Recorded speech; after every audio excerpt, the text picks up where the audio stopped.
We got a good show for them. Who do you got, Sevyn or Stoners? Let's go Sevyn, because Sevyn was in my live earlier, and it was random. I was just on the freeway. Oh, okay, I got to go back and watch that one. I saw that you were live, though. Hold on. And I have to pick, like, be more strategic, because one time I went live at my house, and it was like, not you swatting Dejon's time. I'm like, I didn't even know he was live. Oh, on a Saturday or a Friday? I don't know. It was like a weekday in my house. Oh. But they're like, not you going live at the same time as Dejon. Sevyn. Yeah. Oh, Arnie and it's Sevyn. You was right. Hey, Sev. What's the deal, Sevyn? What's the deal, Stoners Committee? Palm trees in the chat. Salute to both of y'all, our favorite mods. Donnie must be on the road. I haven't seen Donnie in the chat in a minute. Okay. You know, he has a CDL now. Really? Okay. Yeah, he's truck driving across the country. Oh, yeah, you cannot be on the phone with that, but you can watch the live. No, he's streaming while he's doing that. Even his truck got towed the other day. Oh, my goodness. He's going to be the first truck streamer. The truck streamer. That's going to be funny, though. We should have show us the truck stop life, because that's what I like to see when I'm out on a road trip. Prostitutes, crystal meth, lush adjacent things. Lot lizards. All right, man. Palm trees in the chat. Burgers in the chat. Thank y'all for tuning in. We're going to warm up the chat, because I'm sure Tam don't want people to see this stuff anyway. We're going to warm up the chat with Tam's feminist anti-black men rant. And it's from over years, so y'all know it's real. Accumulative tweets. Read what you wrote. Go ahead. Okay. In October 2022, I said, a lot of black men complain about women not being feminine, but we have no time to do so with y'all constantly bitching, complaining, being slow to decision, and overall just never having a plan for shit. How can we smile and sit quietly when you let our world burn down around us?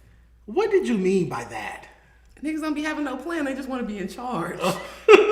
It's like, okay, we letting you be in charge now. Where we gonna live? What we gonna do? How we gonna? Are you against patriarchy? I'm not, but I need you to be. That's what this is about. This is about me trying to participate in patriarchy, but y'all being too slow. You're not buying into it. I want to, but it's like, damn, what are we? Do I gotta figure it out? If I figure it out, then you can't be in charge. Yeah. Why are you asking me so many questions, nigga? Hop on Google. I feel like Tyler Perry supporting this type of rhetoric right now. Look it. Let me write the script, Tyler, because I got a lot of stories. Let me read this. Black men complain about women not being feminine. By women, you mean black women. They complain about black women. Damn, I'm Tyler Perry. They complain about black women not being feminine enough for them. That's why they like Asians and submissive Latinas and white women and whatnot. Because they don't know yet that you don't have shit figured out. Because in their culture, the men are in charge for real. Right. So they come over with you and you have time to run a little game until she figures out, like, oh, wait, he don't. It's just. I got to pay for shit and come and complain. That's what I call it. That's all y'all got. I was gonna say dick and bubblegum, but sure. That's really what it is. All right, let's get to the next one. I'm gonna move us over here. Mm-hmm. What's this say? I think black men are overly sensitive about how they're perceived by others. So they overreact to things like this. You can't talk to people like that. No, you can't. That's a little racist.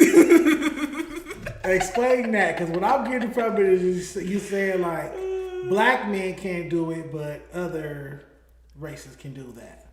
Okay, I think it is like in romantic relationships. I wouldn't say like man to man, but you say a certain thing to a black man, and don't have to be disrespectful because I'm not that type of girl. Like I don't cuss at men, I don't get loud with men or shit like that. Okay. But you'll say something like either correcting them on something that they're wrong about, or trying to inform them about an opinion like, hey, you sound kind of crazy just spewing that opinion out in a group of people because I care about you. I'm like, no, sweetie, like that's not right. Like, and they'll get an attitude. Okay, go ahead and be dumb on the loudspeaker then and embarrass yourself. Oh, shoot. There goes that sister. Like, I knew she was in there. What are you talking about? And don't be loud and wrong about no shit that you can Google in company of other people. Especially not my man, because now you're making me look dumb for rolling with your stupid ass. Oh, you judgmental. Keep going. You're not going to do that. You cannot be the leader of my home acting like a retard. Last one. Black men rant all day and night about how black women aren't the ideal partner. Then they get their ideal partner and can't keep that together either. It's giving the problem is you. And we have a lot of examples of that in pop culture. Nick Cannon, Travis Scott, all the baby daddies, all of the girls, and Future. And it's like girls, especially black women, we kind of put these men on a pedestal because they actually have money and they have the tools that can help them be a patriarch. And then they, with all those tools, they just destroy themselves. They have a bunch of satellite families, orphanages. Satellite families. All right, Ayala. And it's nasty. It's nasty work. It's nasty business. And you would, not only do you embarrass yourself, you embarrass everybody attached to you. So the women is embarrassed. The children is embarrassed. Don't nobody in the house got the same last name. It's just chaos. If you had to delete one of these tweets, let's go back to one last time. If you had to delete one, what's the worst tweet? Which one are you going to delete? I'm not deleting none of them. I stand behind all my tweets. Three? This low-key is merch. Is this another one? Are we blocking one? Oh, shoot. It's one more. Excuse me, y'all. I'm sorry. What does that one say? When did black men become so saved and sanctified and filled with the Holy Ghost? Every week we're having these church house ass conversations with niggas who can't even recite the Lord's Prayer. Jim Bob Duggar ass niggas all of a sudden. Yes, because when a black woman is doing something y'all don't like, all of a sudden y'all get religious. Y'all want to talk about the female rappers and how they're ruining the youth and all this. Didn't y'all make bitches ain't shit but hoes and tricks? Didn't you guys set the culture up this way? Initiate the misogyny. Yes, and then y'all mad when other people perpetuate it. Then you're mad when girls get on the track and all they talk about is their pussy. When you've been on the track talking about their pussy for years. Yeah, all the females did was like flip the script on y'all. That's why I get annoyed when they talk about the prostitute rap, because that's y'all been doing pimp rap for decades. Too Short came out in 1984, pimp rap. Now the hoes are having their turn. All right, Candace Owens. Hey. All right, I really like this. I like how it looks. Whoever put this together on Reddit, shout out to you. Yeah. I love you guys attempting the whole time accountable. Good try. Emphasis on try.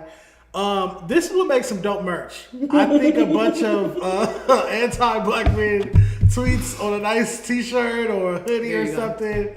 I think I'm serious too, dead ass. And I love that this is on the Reddit because all the time they try to get me calling me racist Tam, this and that. She's always talking about black people. She makes everything about race. She's always, because I do love black people and I'm very proud of my African, my black American culture. But then we balance it out with, you niggas ain't shit. So life is complex. Duality. All right, before we get started, I want to shout out Roach Killer Clothing. Roach Killer.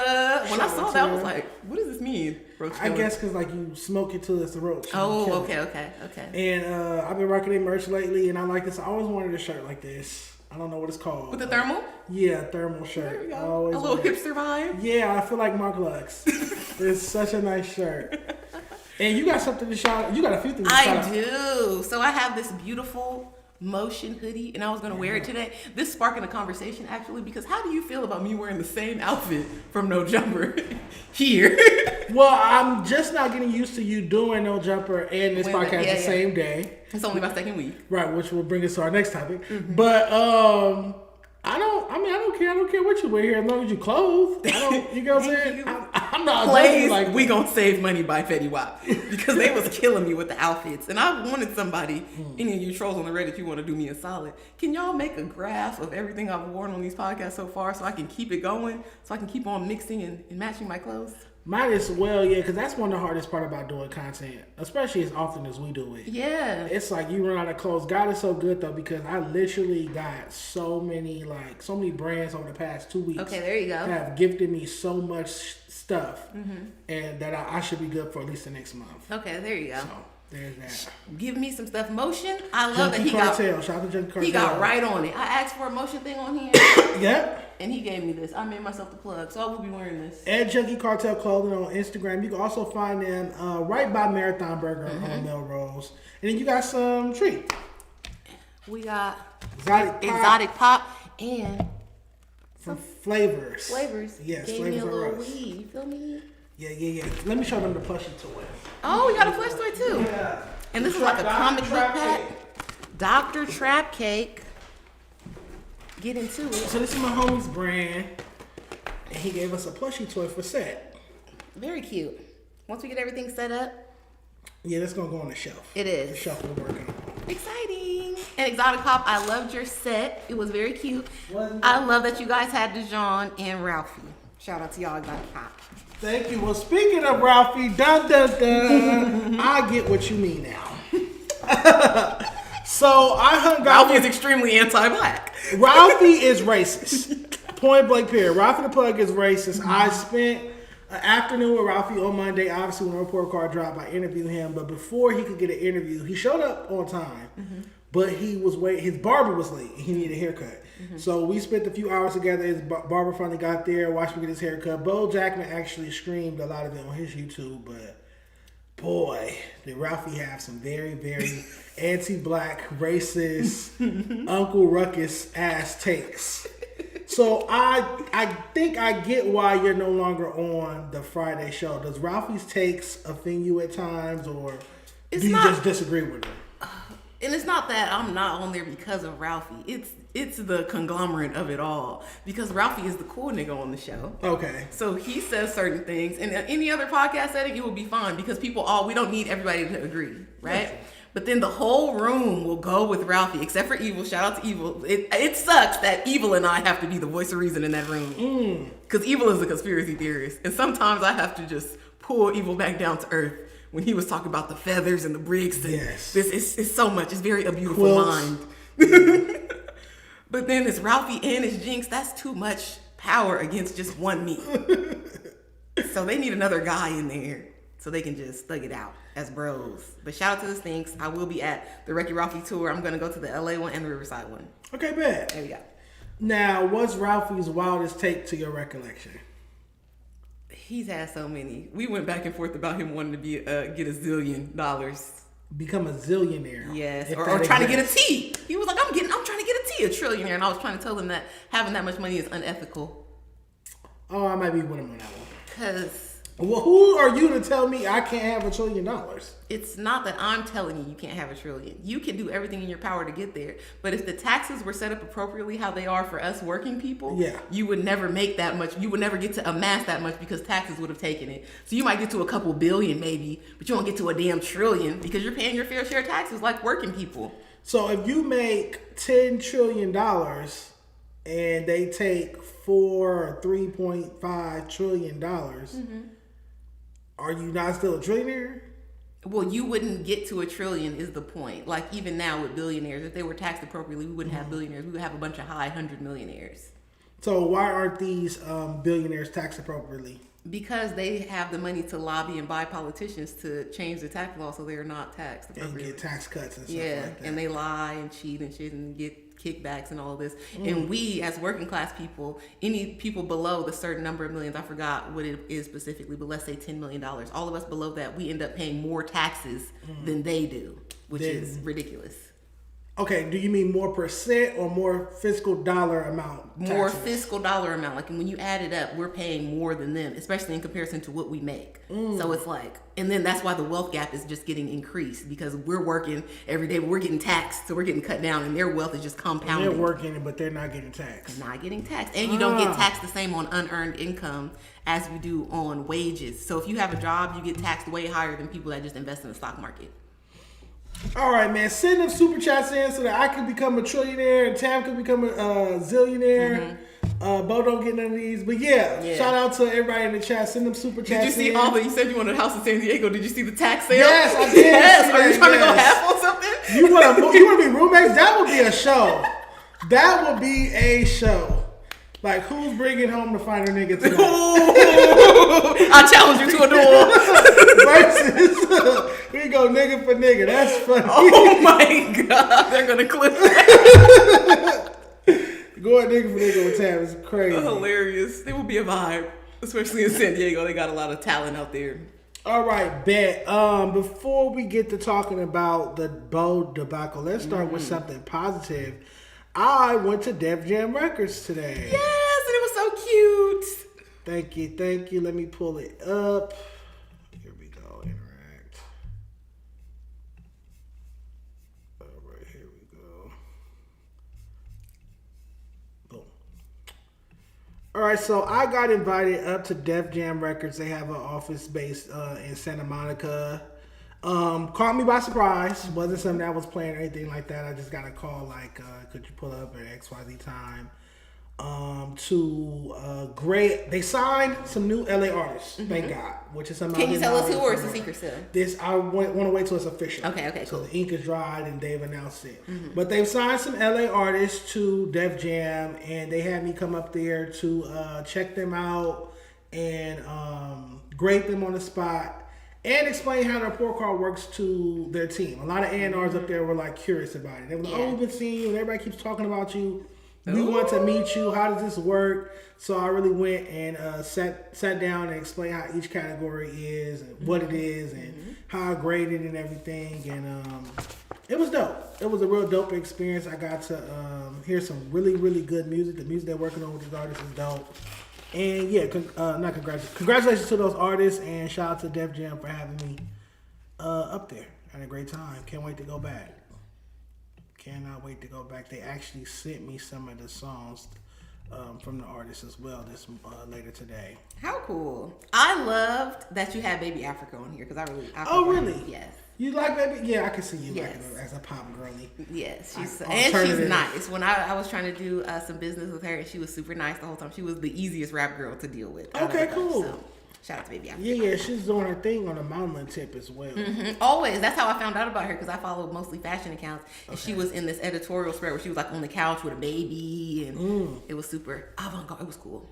Okay, bet. So before we get to the boat thing, tell me what are your thoughts on the 2026 LA Rap Report Card? I liked it. I always skim the list since I found out about you. Okay.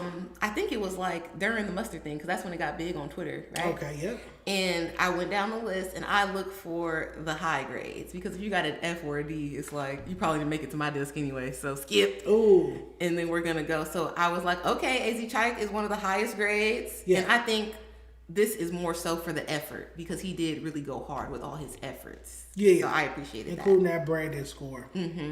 Of course, I already said I love Baby Africa. Big Sad, I was not familiar with his.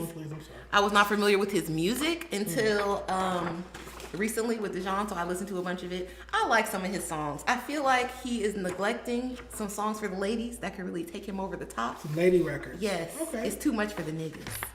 Big Sad needs some lady records. I'm not mad at that. More lady records. Just a couple, just a handful. You don't have to change your whole character, but you know, we can do some fly pimping. Let me see this. It's kind of bright. Yeah, it's kind of bright. I was surprised that Blast was on here, because I feel like Blast haven't put nothing out in a minute, but I'm like, okay, Blast, with a decent grade. Who else do I know that's on here? I was like, you gave G Perico a D. Has he even put anything out recently for you to? Oh yeah, he put out 2 projects in the past year. I feel like G Perico's lyricism is stagnant. His lyrics are like, he just says whatever. He goes in the studio, sounds like he don't even write it.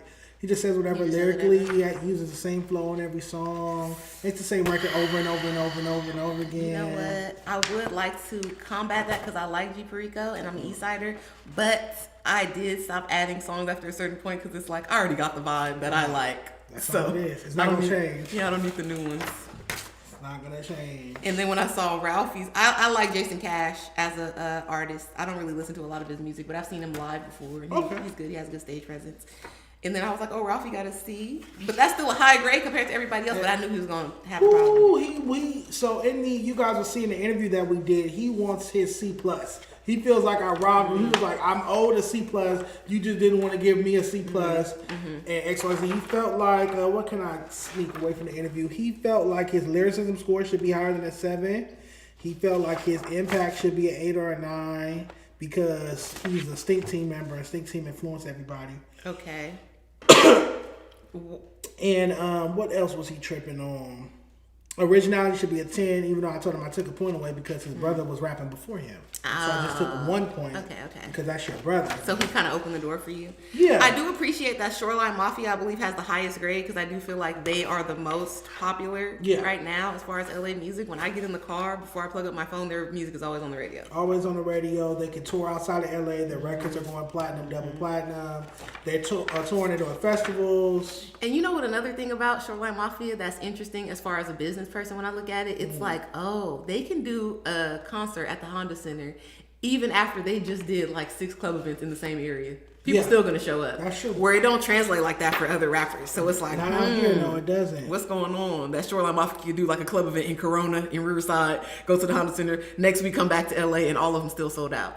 What I want to get your opinion on, turning your attention to, is Kalan.FrFr's grade, because he is spamming my Instagram comments right now with questions. I was going to say, he got a high grade, and I haven't heard nothing new from Kalan.FrFr in a minute. He dropped a project last year called California Player. It was lukewarm, but it had the Had You Buzz single. So let's see if I can find Kalan's comments.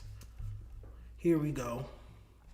So one, he said Mark Lux deserves a higher grade as well, and I explained to him that Mark Lux only has one project out to date. Until that changes, it won't get higher. But Kalan left some stuff more recently. He also said that Rucci, Pay Gotti, and G Perico all deserve a higher grade. You can't give people a higher grade just because you cool with them. I responded to him to that one. I said specifically that I said Rucci hasn't been able to make a record stick or catch on in a long time. Pay Gotti still has to build his catalog up. G Perico really needs to step his bars up. I'm looking for the comments that Savii Third is upset that he's not on here. Hear this nigga go being a weirdo again. Savii Third is in prison. I've seen Dejon say this multiple times as a fan on Twitter, that we do not grade incarcerated rappers. No, I don't. I really don't. I used to put like free X4, free this one at the bottom, but it's too much. Too much work. Hold on, I'm looking for these. I like that everybody that you're talking about is responding, so they can never say you're not relevant. Oh no, they can't. And we got more relevancy to get to in a minute, but hold on. Dang, why is he? There's no women on here. Okay, let's talk about it. How about that? Outside of Baby Africa, like I said, that's not true. There's Delexa, who's that young lady we reacted to last week. Okay, where's she at though? Oh, okay, I see her. They're the cousins, and we have the cousins. Okay. And we have Asia from Compton. Okay, Compton. My bad, ladies. And we got Shady Blue. Y'all had low grades though, that's why I skipped y'all. I mean, what LA female rapper deserves a high grade? I hate to break it to you, but y'all don't. I wish that y'all would. We need a girl repping for us so bad. It can't just be New York and the South. I agree. All right, y'all. Hold on. Let me see what the chat is talking about. I want to get Kalan's comments pulled up. Let's see, chat. Tam is a no pullout situation. I take that as a terrorist threat. That's harassment. That is a terrorist threat. I take anybody saying they want to get me pregnant so serious. I will call the police on you. Yes, G Perico is from West Side, BCG. But he be saying Broadway and this and that. And I grew up on Avalon and Imperial. And like Broadway boxing and all that, it's not that far. So I consider all that the East Side. Wait, Broadway is Broadway? It's like by Manchester. East side? Yeah, to me that's the East Side. It's on the other side. No, it's before the freeway, huh? It's right there, like the freeway is right. No, Broadway is behind the yeah, like it's the McDonald's right there, and then this Broadway boxing, and then you cross the light and you go to the freeway. You turn to the freeway right there. So you saying Broadway is technically before the freeway, 110 freeway? Yeah, I think that's the East Side still. To me, I think Pat Vermont's freeway is the East Side, but hold on. Yeah, if y'all saying that's the West Side, okay. Damn, Tam, seen your old tweets. There's a bunch of more tweets. If you really want to go through my Twitter, you will have a time. Because all of the anger that I've ever felt in my life, I go there so I don't crash out on people in public and seem like an angry black woman. No, I can't wait to go through her tweets, y'all. All right, I got the comment queued up. Here we go. Let's go. Instagram. Interact.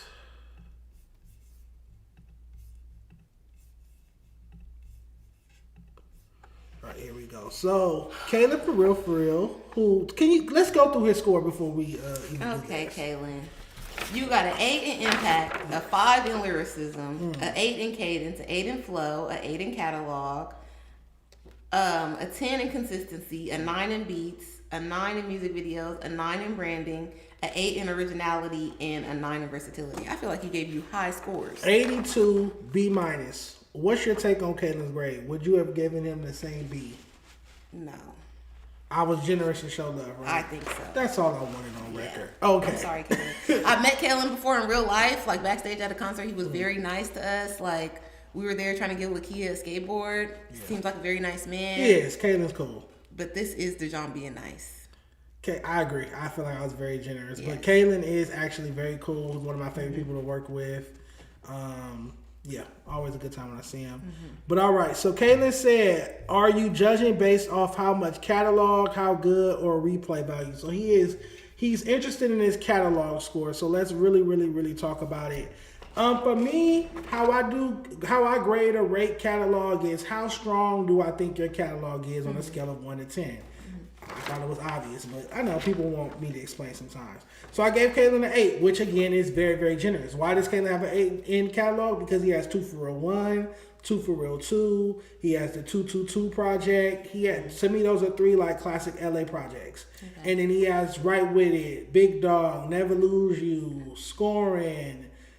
He has Light Breeze. He has big singles out here. Yes. You get what I'm saying? So for me, if you have classic projects, well-received mixtapes, big records, standout features, that all benefits your catalog score. Yes.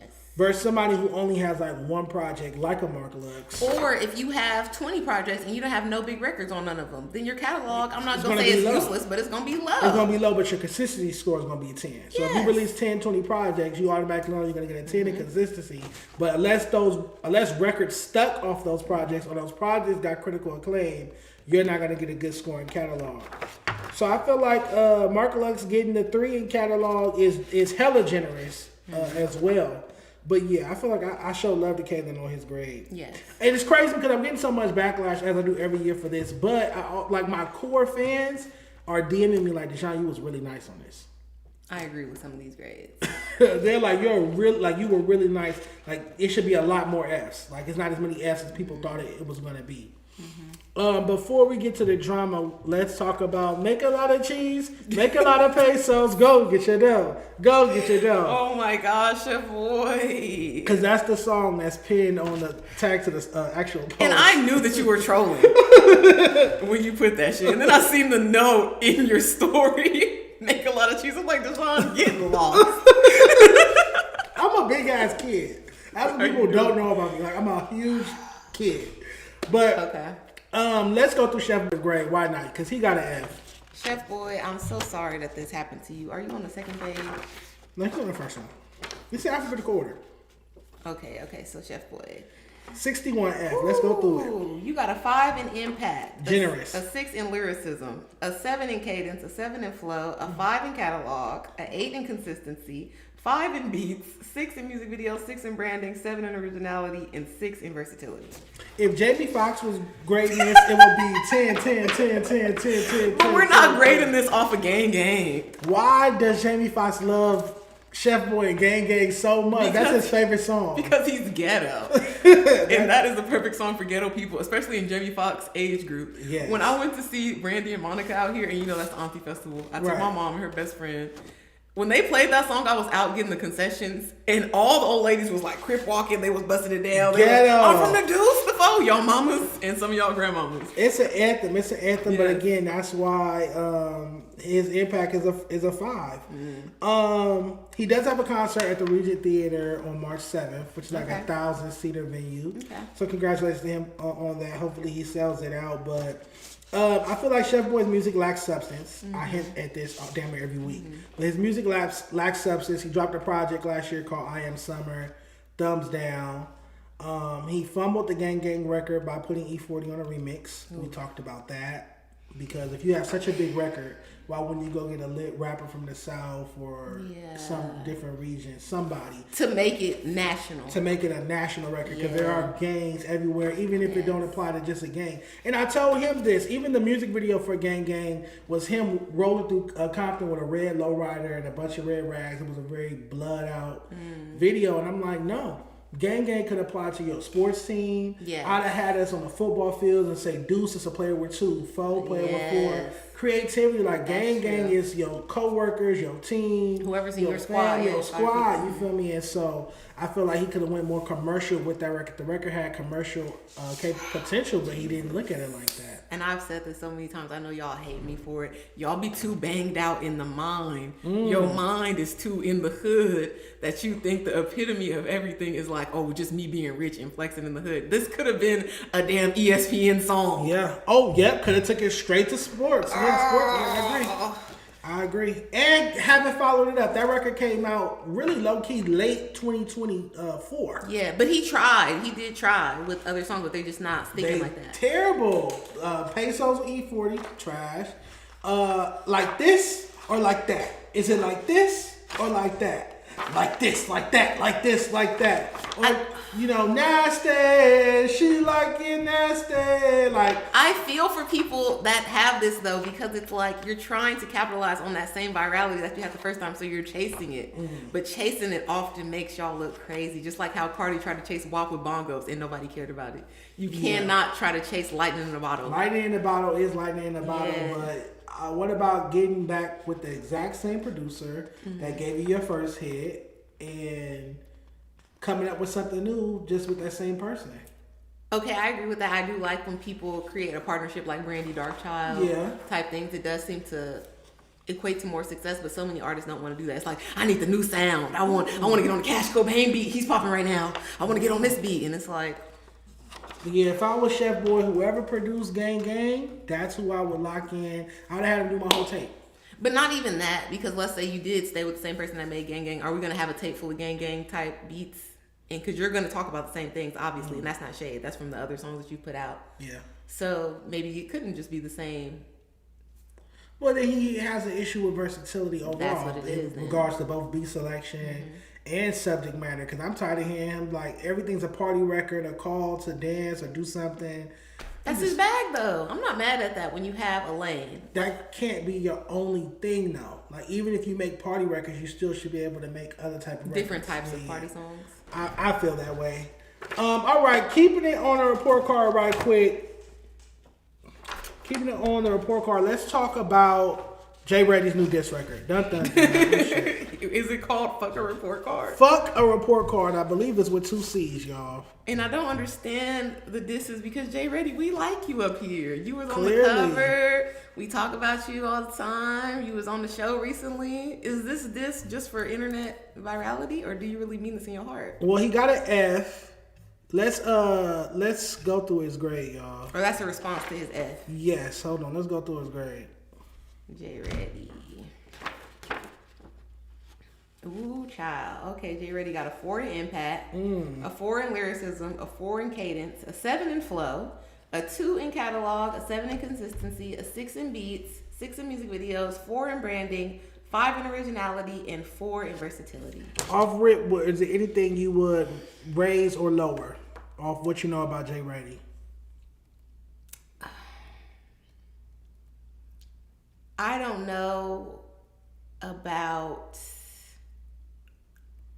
I feel that the originality grade is kind of high because he does remind me of all the Detroit type people and like Rimble. I gave him a 5. You gave him a 5, but like there's so many 4, like that could easily been a 4 too. Oh, because you sound too similar to too many other people, and I'm not saying that to be mean, but it's you. If I heard you and I didn't meet you at the photo shoot, I would have easily thought you was from Detroit. Tam's getting this next. You want to take the man's 5 to a 4? I already got dragged like smack. I don't care about y'all talking shit about me on the internet. I'm a regular person. It doesn't matter to me. Hold on. You want to take this man's 5 down to a 4 in originality? Because it sounds like the Detroit people, and it sounds like Rimble when you just yell shit and you make jokes on the beat. But hold on, because do you hear a Blueface influence? Because I took points off for the Blueface influence as well. I didn't really listen to Blueface because to me he reminded me of Silk the Shocker. Like you're never on beat. Oh, off beat flow, yeah. It annoys me. Yeah, I took points off of Blueface, One Take J, and then you saying Detroit rapper, you saying Rimble. Yeah. Dang, so you don't feel like J.Redie is an original artist? No, it gives me Rimble. But his content on his page is like, oh, this is fun. Yeah, so his personality. Yes, like his personality is like, oh, you could win with that. Like you could be on a TV show, you could be on anything. We talking about this on the Same with Blueface and them. Yeah. So. I don't feel like Blueface could be on a TV show. He's just drama all the time with his hoes. It's not like Blueface is entertaining as like he's making funny jokes and all this. Oh, okay. Like individually, I don't know if Blueface is entertaining. He's entertaining as a member of what do they call it? The circus.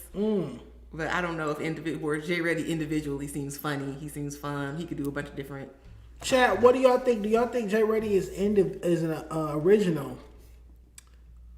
At least Tam has to take shade. Clock that though. All right. Let's check this out. Oh shit. You know, right. Fuck a report card. Lord have mercy. That report card, bitch, gave me an F. I'm gonna have some negative anyway, bitch. So ain't nothing. Bitch, She said she wanna get pregnant and I'm my junior.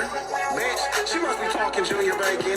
Told her I'ma fuck when I see you like I'm Fantasia. That nigga died, he was dissing, how can you blame us? Locked in the can trying to open a can of whoop ass. I used to look up to niggas until I blew past. Cuban link around my neck, remember it was a blue rag. I influenced my section, niggas ain't do that. Bitch, fuck that report card, bitch gave me an F. I'm gonna have some life anyway, bitch, it ain't nothing. All right, ain't gonna be too more B words. I'll tell you that right the fuck now. But how did you feel about that song? Again, I don't feel like that's a song because songs have hooks and verses and bridges and this and that. And that was just, again, you saying a bunch of jokes on the beat. That's how I feel about it. Did you like the beat? No. No, I didn't like the beat. It was like, it seemed like a sample of something else that started off like, like some Jadakiss or something, but then, I don't know. It's a lot going on. It did feel like a radio freestyle. It didn't feel clean and crisp or clear enough, but maybe that was what he intended, to have it feel like old school radio disc freestyle. I don't know. Like Fun Flex? Yeah, like some Hot 97 shit. I don't know. Bars are pretty much basic. I like when he said something about making section look good. Y'all never do that or something to that effect. Okay, yeah. I just feel like I don't hate J.Redie's music. I don't hate J.Redie's raps. I just feel like it's cool.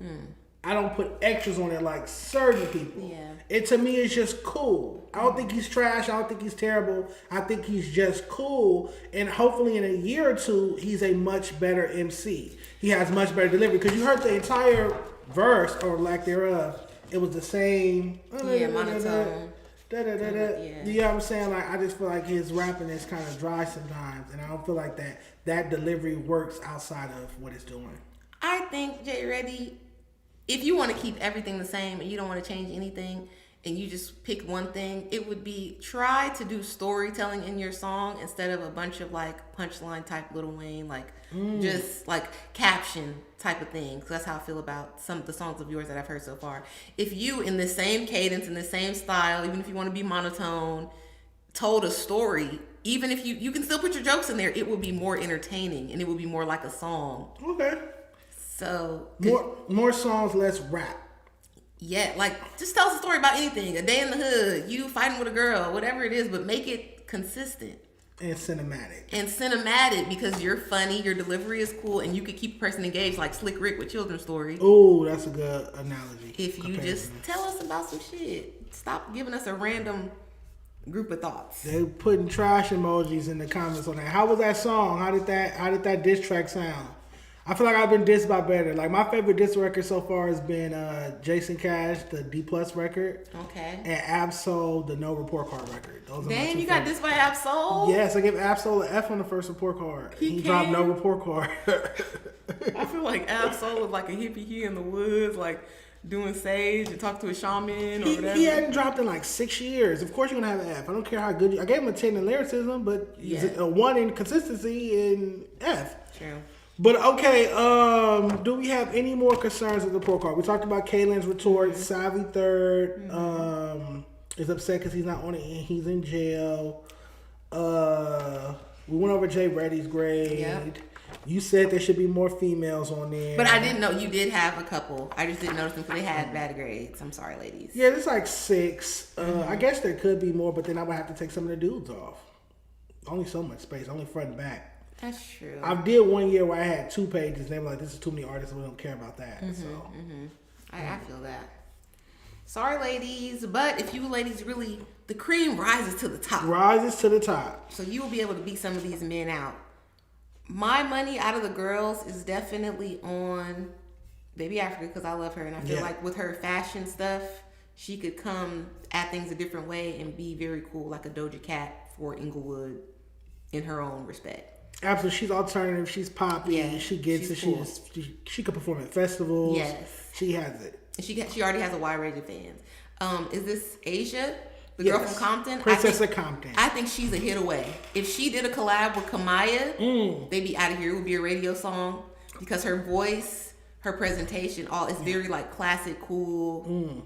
No, she's dope. I just saw her recently. She had that Time for a record going crazy with Kalan.FrFr during the pandemic, but She hasn't really followed it up. She had a record last year called Block is Hot, and she had a record last year called Get Money that I like, but she hasn't dropped in a minute. But she told me that she's dropping in March. That's what she commented. So. And then Delexa is the girl with the tattoo on her face? Yes, that's the one we reacted to last week. Not the freestyle, but the song. The actual her song was called Get Violent. Yes, she has like a style about her. And that's, to me, that could transcend things. So she might need just a hit too, and it could take her up very quickly because she already has a style. She already has a little vibe about herself. Cuzzos, I just think it's a lot of y'all. Yeah, I would just want them to step their bars and flow and delivery up. Shout out to the cousins though. But okay, let's get to the drama, Tam. Why not? Let's go. Did you watch the Monday show? Of course you did, because you posted a photo with your toes out. I watched it in my living room on the big TV. All right. What's your thoughts on it in totality before we get to Bo's? Go ahead. I feel for Bo because in a way it's like I kind of understand where he's coming from with his wide-endedness. But at the same time, you have to understand when you are calling yourself or trying to present as a journalist and a media person, you can't be so biased to the point where you're flat out saying you're not going to listen to certain people's music. Yes, I agree. That was a wild take. What are you talking about? And then to argue certain points when you're not, I think it's hard for other races that aren't black to argue certain points about hip hop because it's automatically going to sound racist. Like, you don't want to hear us talking about no real shit. You don't want to hear us talking about the struggle or uplifting or anything positive. We have to be in the club or we have to be gangbanged out. Came off as racist. It's going to come off racist every time. Even if you just prefer that type of music, it comes off extremely negative because you're not black. I'm sorry. And even if a black person had that same take, we would just call them a coon and say that they were ignorant. Yeah. So it seems even worse coming from you, Bo. And it's odd at this point because I didn't realize he'd been doing it for 10 years. Close to 10 years, yeah. So it's odd that you would even publicly have that take when you've been a journalist this long, because that could deter people from ever wanting to speak to you. That could deter artists from. I think his entire performance on Monday on this pod jeopardized his 10-year career as a self-proclaimed LA hip-hop media person or hip-hop journalist. Do you think Bo knew the answers to any of the hip-hop questions, basic hip-hop questions, might I add, that I was asking him, such as what year of hip-hop was invented, who invented it, who was the first rapper to win a Grammy, basic, like, cereal box hip-hop questions? No, I don't think he knew, because if he knew, he would have just said something to shut you up because the back and forth was too intense.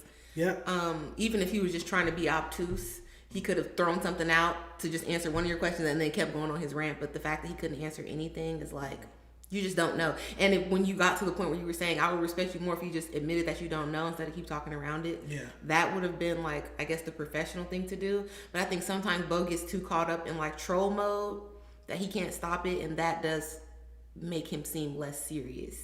I think it's beyond trolling. I feel like if I call Bo Jackman right now, he would still say he knew the answer to those questions. He just was refusing to answer. But why refuse if it makes you look crazy? Well, the truth is, because he's lying. Yeah. The truth is he doesn't know the answer. And to me, he wasn't man enough to just admit, I don't know. To me, that's effeminate. But you're already on that take of, I don't care and I'm not going to listen to niggas' music and blah, blah, blah. So why don't you just say, I don't care when hip-hop started. I like this kind of music. And go back and forth in a certain kind of way. Because that would require him to be a great podcaster, in my opinion. That's good podcasting. That's what a great podcaster will retort with. Your angle. I threw Bo some bail even throughout the conversation when I was like, there are hip-hop media people that aren't knowledgeable about hip-hop. They just sit with the rappers like Kai Cenat, like the streamers. Yeah. A rapper drops, personalities. They're not journalists, but they're personalities. A rapper drops a project, they go on Kai Cenat or sit with Tylil or this person, that streamer, and just, chop it up, XYZ. And if I was him, I'd have been like, I've been doing that for the past 10 years. Shoot, I predate Kai Cenat. I was sitting with rappers having dope conversations before he was. That's what an intelligent podcaster would have retorted with. But he didn't even take that bait that I threw him. And that kind of is more so a Bo's lane than a journalist. And I'm not saying that to like shit on him, but you are more so like you're sitting at the desk with the suit on and all of that, and it was like a joke. And you're asking certain questions like, the humorous. I can't Funny remember. Marco. Like a funny Marco, or if you guys like, I think his name is like Stephen Galifianakis, the man from Hangover. He had the show Between Two Ferns, and he's sitting there just being funny and asking stupid questions, and trying to get people off their game. Like that seems like that's more so what Bo does, or like self-deprecate, get a pie thrown on him or some shit during the. It's definitely comedy driven. Yeah, and I think that it's no shame in that. One, be who you are. Should be no shame in being yourself.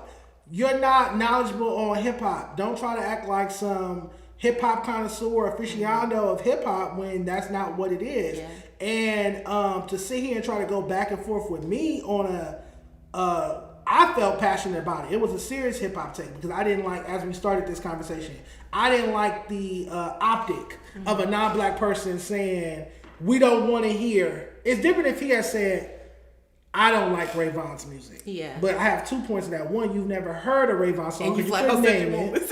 Right. So how do you know you don't like Ray Vaughn's music if you're saying you won't listen to it and you can't name a Ray Vaughn song when asked? And then two, you saying you didn't just say I don't like it. You shit on it. You said we don't want to hear that. The people don't want to hear that. Like we who? Yeah, you're not the voice of our culture. You don't get to say that we don't want to hear Ray Vaughn when Ray Vaughn has 10 times the monthly Spotify listeners of the artists you're bigging up. You're saying we don't want to hear Ray Vaughn. We listening to J.Redie. We want to hear J.Redie. J.Redie has 50,000 Spotify listeners. Ray Vaughn has over 500,000 monthly Spotify listeners without a commercial radio record to garner that. He got that based off lyricism. I do want to say to the chat and to anybody who watched last week's episode, I apologize for getting out of character. I was very passionate and emotional because I love hip hop. I love this culture. I knew from a very, maybe 5-6 years old, I wanted to be in the music business. And I wanted, ever since I saw the Temptations movie and saw Berry Gordy, I knew I wanted to be in the music business. And then watching Rap City and 106 Park and my father having a coffee table full of Double XL and Source magazines, I knew as a very young child I was going to be in the hip hop business. And this is pretty much all I've ever done with my life. So I'm very passionate and take this very serious. This is not my first time crashing out over a hip hop take. I've done it on No Jumper with Flacco on a show we had Here We Go Again when he was talking about 03 Greedo's career. I asked him could he name an 03 Greedo song and he couldn't, but he was sitting up there talking about 03 Greedo's career post prison, and that didn't make sense. I crashed on him that day. Same thing when I was at FMW. I was given a Dom Kennedy album review. Dom had dropped Class of 95 in October 2024. And my co-host across from me says, you know we don't care about music, right? And the female co-host got up and went upstairs while I'm giving the review, and the male co-host to my left put his feet up on the table and blocked my line of view. So they just disregarded the whole review. And I'm like, y'all don't want to talk about this. We just spent 30 minutes talking about how you call it STD in Vegas, but we can't talk about Dom's new album. And they ended up cutting production and sending us all home because I crashed out that much. Adam reacted to it. Wow. Nonetheless, so y'all know how I get down. Y'all know when I'm passionate about something, there's no stopping me. I will go to the furthest extent. But I do want to apologize for getting out of character because in hindsight, once I went back and watched, you know what I could have did? I could have simply just told Bo, answer the question or excuse yourself from my set. True. But that's not good podcasting, right? Because the whole back and forth is a part of what people like to see. The Dark Rainbow crash out. And not just that, you by going back and forth with him, you kept giving him the opportunity to try to redeem himself, and he just didn't. So he didn't take that opportunity. But let me ask you this: if Adam had asked him to name something about hip hop, if Adam had asked him that same question, do you think he would have answered it, or he would have stood there and held up the No Jumper show for an hour, refusing to answer? I think he would have done the same thing. You think he would have sat there and said, I'm not going to answer this. I'm not going to sit here and answer your questions to Adam? I don't think he would have did that. Because that's what he said to me verbatim. I'm not going to sit here and answer your questions. I think that's kind of the reason why Bo is not on No Jumper now. Because he was going back and forth with Ricky to an extreme extent. And then instead of just moving on. Yeah. Say what you got to say. Yeah, move on. Okay. That's a good... me personally, I don't feel like it would. I feel like if he was sitting down with Adam and Adam asked him what year was hip-hop invented, he would just answer it. Or he would say, I don't know, I don't care about that. Which is a version of answer. I think he would just say, I don't know. I don't think that the conversation would be stuck on that for an hour because he's refusing to answer a question. I felt like it was, I took disrespect to it. I took offense to it. Okay. And I felt like he was pissing on my back telling me it was rain. You get what I'm saying? Like that. It's like you trying to tell me that you know the answer to these questions, but you refuse to answer them for an hour. I'm not stupid. You don't know the answer to these questions, and that's okay. Whatever happened, I don't know the answer to that. I didn't appreciate it at all. I didn't appreciate it at all. Any other takes on Bo's performance on Monday? I mean, that performance is yet another kind of notch on the Bo shouldn't be on the show checklist, because people immediately got in the comments. Yeah. Even came to my channel and posted on other videos like, did you see Dejon crash on Bo? Did you see Bo? Like, and then people are like, you guys need to get Bo off the show. This is a black platform and he's making it look bad and all of this. He's not serious. And these are outside people. Yeah. Which I assume are like No Jumper fans and stuff like that, because it's not like I have random friends. Bo is not liked in our chat or our comments. Yeah. Let's talk about last week. I'm not gonna lie. I'm not gonna say that was the first time I got a gut feeling like, damn, Bo might be a culture vulture, because I had that experience with him, the Mark Lux interview. Oh yes, we talked about that. When Mark Lux came in, I told him a day before, because that's when I booked the interview. That's when Mark told me he could come. Because I had tried to get Mark here last year when his project dropped, but he went to Africa for a month. So he comes back. I finally get him to agree to come to the show. I tell Bo a day before, I sent him Mark Lux's album and Instagram, and I said Mark Lux is going to pull up tomorrow. So then when Mark Lux is here, I'm asking him all these questions and going through his album track for track, and Bo was just sitting there quiet. I'm like, Bo, do you have any questions for him? And he's like, oh, well, I've never heard your music before. I never listened to your music, but yeah, I'll be sure to go check it out. And then when we talked about it more recently, he's like, I didn't know we was going to interview him. I said, but I told you he was coming. I sent you his album link. That doesn't mean we're going to interview him. Like, so what? We was going to do like a push-up competition? Or like, what was we going to do? If I text you that we have Kalan.FrFr coming tomorrow, and I send you his album, doesn't that imply that we're about to interview him about his project? Yes, it does. But Bo often is intentionally obtuse. Intentionally, you think? Intentionally, yes. Not just naturally. No, I think he does it like, because it's like a shtick. That's a part of his thing, like playing blind. Yes, or acting like super nonchalant. Like, I don't know, I don't care about that. Like, I don't have to. But if it was somebody that he felt was big, he would have fanned out. And that's what he said. He said, I don't like Mark Lux's music. Again, you haven't listened to it, but you're telling me you don't like it, which to me is just a big, big red flag, a big no-no.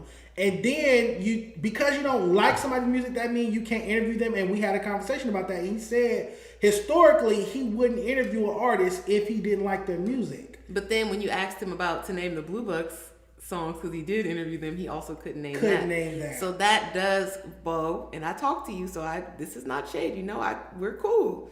But that does put you in the culture vulture category, because you even interviewed these people and you don't care about their music. You don't care about their music. So that was going to be my point.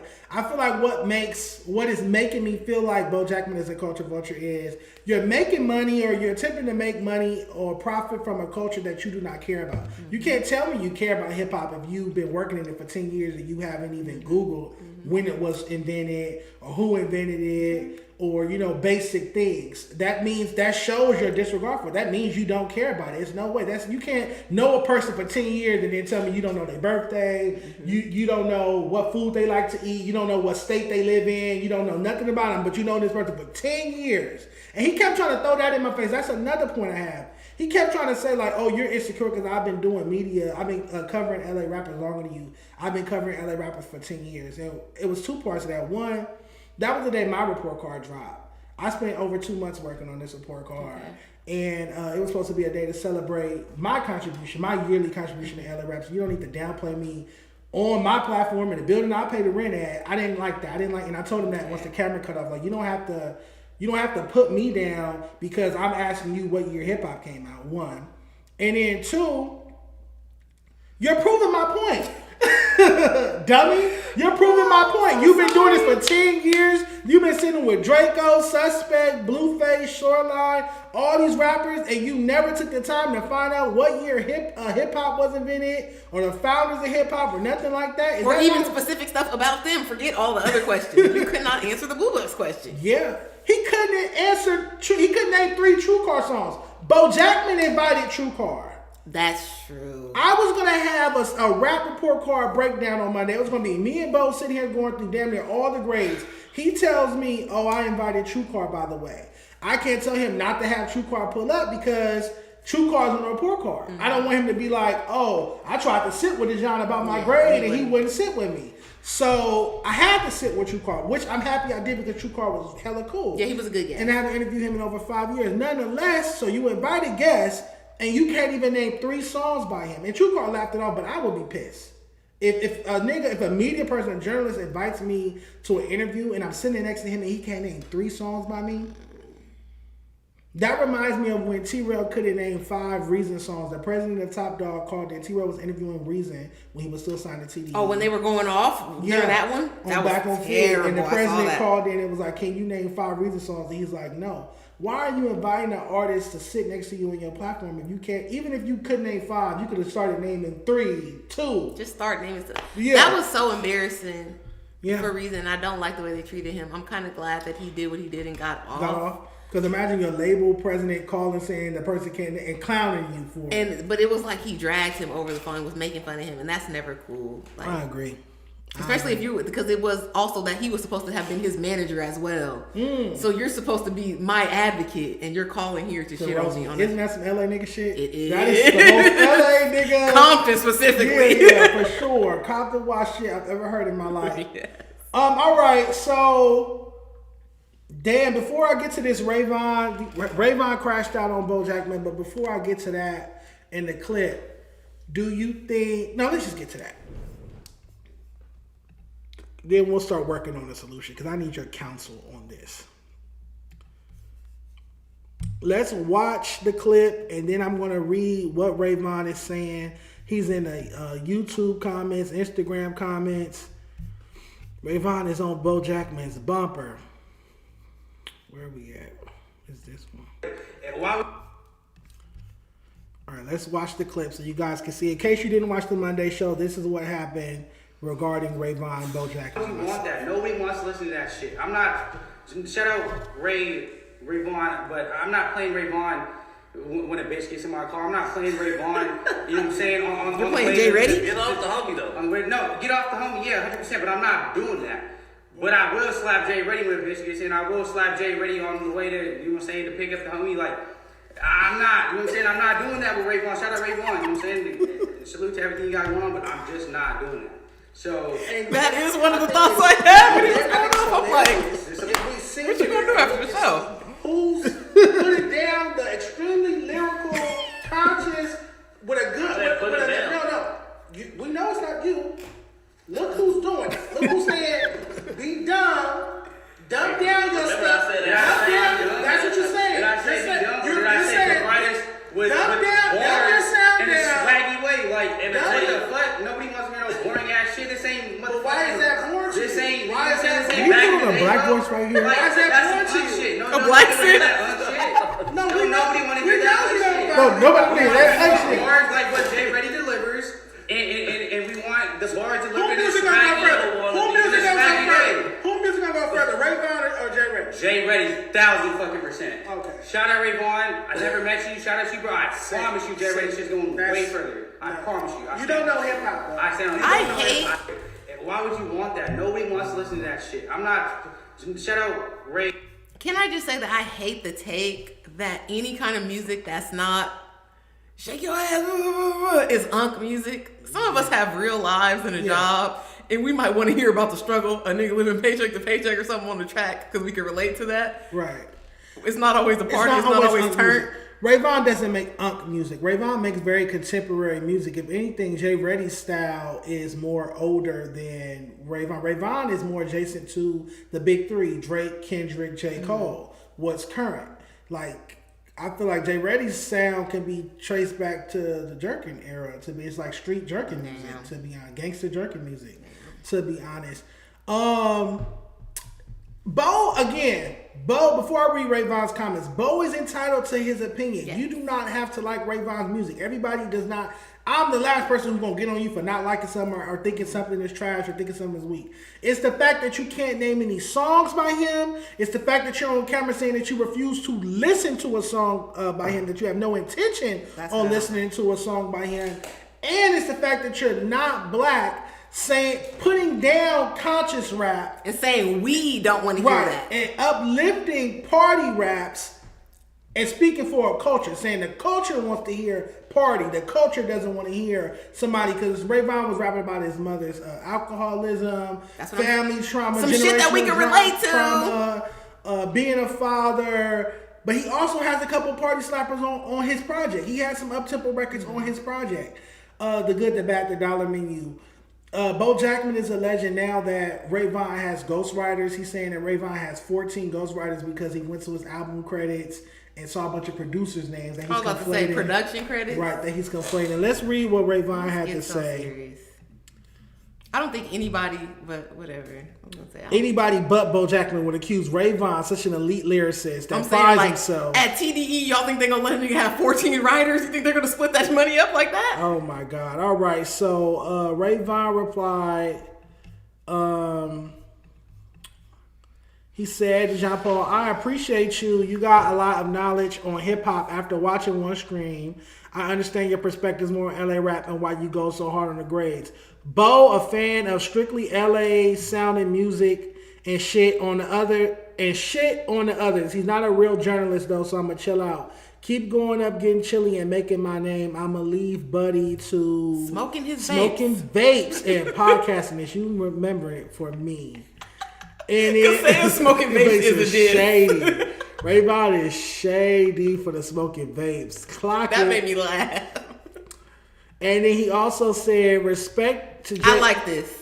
Yes, sportsmanship here. He said, respect to J.Redie. I hope we both go as far as we can in life and music, black brother. I'm cool with debates, grades, and all that. But that Bo character, weirdo, popping it, talking about shout out me. Eddie Jean Paul, thank you for knowing hip hop. Shout out True Car. Shout out my brother. You had me crying this stream. And him and Bo kept going back and forth. He pointed out how Bo said he refuses to listen to Ray Vaughn. So how can you form an opinion? I'm not gonna lie, I got put in a group chat with Ray Vaughn earlier today with a big time industry exec, and we had a conversation about how it's unprofessional and it's wrong. You can't. Who says that? Who says I refuse to go listen? That's like me saying is crazy. I don't like Chef Boy's music, but I listened to it. I sat down and listened to I Am the Summer Project. Chef Boy's been on my freshman cover before. I've been listening to Chef Boy. I don't like what I'm hearing, but that's like me saying I refuse to go listen to Chef Boy music, but it's trash. I don't think that you can take that approach as a journalist. Like, we already talked about it, but when you mentioned that Amaya Jane was going to come, I'd never heard of this person, but you sent her Instagram. Okay, so I'm going to go to her Instagram. I'm going to look around. I'm going to listen to some of her music. I'm going to go to Apple Music. Okay, I see that she had posted something about a YouTube channel, so I'm going to go to her YouTube real quick, see what's up. Because when she gets here, I need to be informed enough about this person to talk to them like I've been following their career and like I know something. Right. You did the opposite of what Bo did when Mark Lux pulled up, because he didn't do any of that. Despite not knowing, but again, you don't try to portray yourself as the LA hip hop guru. No, Bo does try to portray himself like that, but he's not living up to that. Like, because why didn't you know who Mark Lux was before I even told you he was pulling up here? Mark Lux is getting coverage on the East Coast. Mark Lux has a Mustard and TDE cosign. So how you, as an LA hip hop media journalist, how are you not privy to Mark Lux? How have you not checked them out? Yeah, when you were asking some of the hip hop questions, I'm like, okay, I don't know that, but I'm like, what? I'm a girl. I listen to pop music. I listen to all the music. You not walking around saying, "Oh, I've been doing this for 10 years." Yeah, and I'm an LA rap connoisseur. Portray yourself as that. I be listening to Sabrina Carpenter. So Tam, what do we do about Bo? I think Bo has already decided what is done with him. And I don't know if he was saying that as a joke or he's cool with that position. Like, am I just a content button for you guys? Am I just content? Am I just a content clown? And I'm like, you said it, Bo. Because it's like, all right, if you're not going to bring the good hip hop takes, and you're not going to listen to the music, and you're not going to listen to the music before you speak on it, what else could you do here? Besides, like, make funny content, and I like that back and forth. So we're at a crossroads. We have two options. Yes. We boot Bo from the platform, which is what the chat. What do you guys want us to do? Do you guys want to keep saying Bo? I think that they want us to boot Bo, but we'll ask the chat. Okay, yeah. We boot Bo, or because I actually enjoy Bo's company. Yeah, at times. Cool. at times. And some of the shows that I've seen, it's like, it's hanging with the boys. It's boys being boys. And so that leads me to my thing. What if Bo and I did a Tuesday show, maybe a Thursday show or a Tuesday show? I'm not comfortable talking about music with Bo Jackman moving forward. I have to. I don't think you should. I'm not comfortable talking about hip hop with Bo Jackman moving forward because in my heart, I know he did not know the answers to the basic questions I was asking him last week. And now we understand that even for the newer people, if he doesn't like you, he doesn't care to listen to your music. Yeah. So why engage him in conversations about stuff we know he doesn't care about? Yeah, that's true. So it's like maybe Bo and I can do another show that has nothing to do with hip hop, and we just hang out and react to like cops pulling people over and stuff like that. Y'all have a kickback. Yeah. Boom. So, chat, what do you think about that? A non-hip hop show with Bo and I. That way I don't have to raise my blood pressure calling him a See, even Sevyn said keep him, he's funny. So yes, have him on the kickback show. Okay. Y'all react to stuff like, what was that ridiculousness? Ridiculous. They called us Robin Big in the car when we was on the car stream. Robin Big. You're dying laughing. You're tickled. Robin Big. They called us Robin Big. So that's it. That's it, because me and Bo are supposed to be going to Marathon Burger and doing an IRL stream. Cute. Yes, so that's the concept for Bo. That's where we at. Bo Jackman, you heard it here. You have not been fired. You've been promoted. Yes. Bo Jackman has been promoted to content. Since I keep making content out of you. And not content clown. Let's call you a content king. Yeah, content king. Bo Jackman, the content king. We will start doing a live stream that's not about hip hop. We'll do IRL streams. We'll come up here and like just do goofy, stupid shit. Yes. We'll react to funny homemade videos and pranks. It'll be like Jackass meets ridiculousness. All of that. That is what we'll do. It'll be my leisure time, my break away from the desk. There we go. That's a good solution. I don't have to be a tyrant and fire Bo. Gangland Neem, shout out to him. He's under the impression, he called me Kiwi Head. No. He's under the impression that I'm treating Bo the way that Adam treats Lush. And I don't want to be that person. He ate with that a little bit. Oh, shit. I don't want to be that person because I see how Adam talks to Lush and I'm like, Lush is too dope for you to be talking to him like that. But maybe that's how some people feel about how I talk to Bo Jackman. But I'm only having those issues with Bo Jackman because of our hip hop, how passionate I am about hip hop and his lack thereof. So now we've solved that. I will pitch that show to Bo, and if he wants to do that, we'll do that. But it won't be on Mondays because I feel like Monday is an integral day for a hip hop show. And because you're an excellent producer, you could decide a number of things that y'all are going to react to. Let's say if it's 10 videos or 20. Yep. And you can both send 10 to the chat. You send 10, we come, we react to them. Mutual. But that can't be on Monday. Monday, when we get here, we have to talk about hip hop. So that leads to my next topic. Do I bring on a new co-host for Monday? Who's gonna be our Monday co-host? Who do you have in mind? Who's gonna replace Bo Jackman? Yes. On the Monday show. Coming soon. Yes. Give us some ideas in the comments. Yeah, let me know who you guys want to see replace Bo Jackman on the Monday show. Bo Jackman is officially moved to the Tuesday or Thursday show. And I did see the super chat. Thank you with the Ninja Turtles, but you didn't say nothing. Drea 3001. Thank you for the $5. Thank you. No chat though. All right, Neem is a top tier. Don't say that. I like Neem. Neem is funny. That makes me laugh every time. We be like, Kiwi Head. New video. New video. All right, hold on. Let's get to our next topic. We talked about the pork card. We talked about Bo Jackman enough. Let's go. Let's go, Tyra. Ooh, Let's Tyra Banks it up. All of the memes and videos people have been making have had me in tears. Like, I told Tyra, my friend OD last night in the challenge is like them throwing a bunch of pills on them. Do me a favor. Can you DM this to the Daily page? Okay. From the Betches. What is this? Betches? I guess so. BET Chess?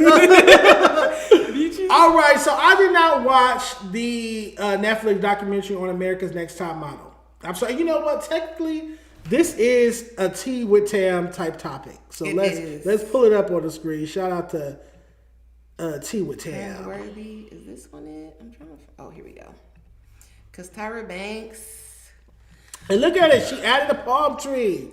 Dun, dun, dun. Tea with Tam. Tea with Tam. Tea with Tam. All right. So you take the lead. It's your segment. Okay.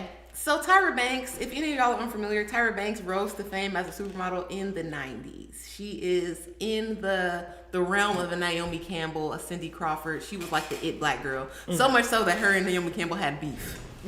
So post that, she kind of became like a mini mogul, and she went into TV, and she had the TV show America's Next Top Model, and it was a hit show for years. They had like 20-something cycles. I stopped watching after like 4 or 5. Yeah, but 5, 6. It just kept going on, and the show was outrageous. But at the time, it was very realistic, and it was very well received. Yeah, it was a hit show. It was a CW hit show. Or Channel 5 or whatever. So the fact that people are coming out now on the back end, I feel like you're watching it with today's like PC cancel culture lens. But they're saying the series revisits some of the most disturbing moments of the show, and you don't see any legit atoning from Tyra or Ken. Instead, it's deflecting responsibility. And I feel like a lot of that is because at the time, that is the culture. Yeah. And modeling, if they were doing that in a room full of producers, cameras, a bunch of people, imagine how the castings are behind closed doors. With no cameras. With no cameras. They're calling you fat. They're saying you're ugly. Yeah. As soon as you hit the door, they're like, oh no, we already got a black girl. Like, it's fine. Leave. Damn.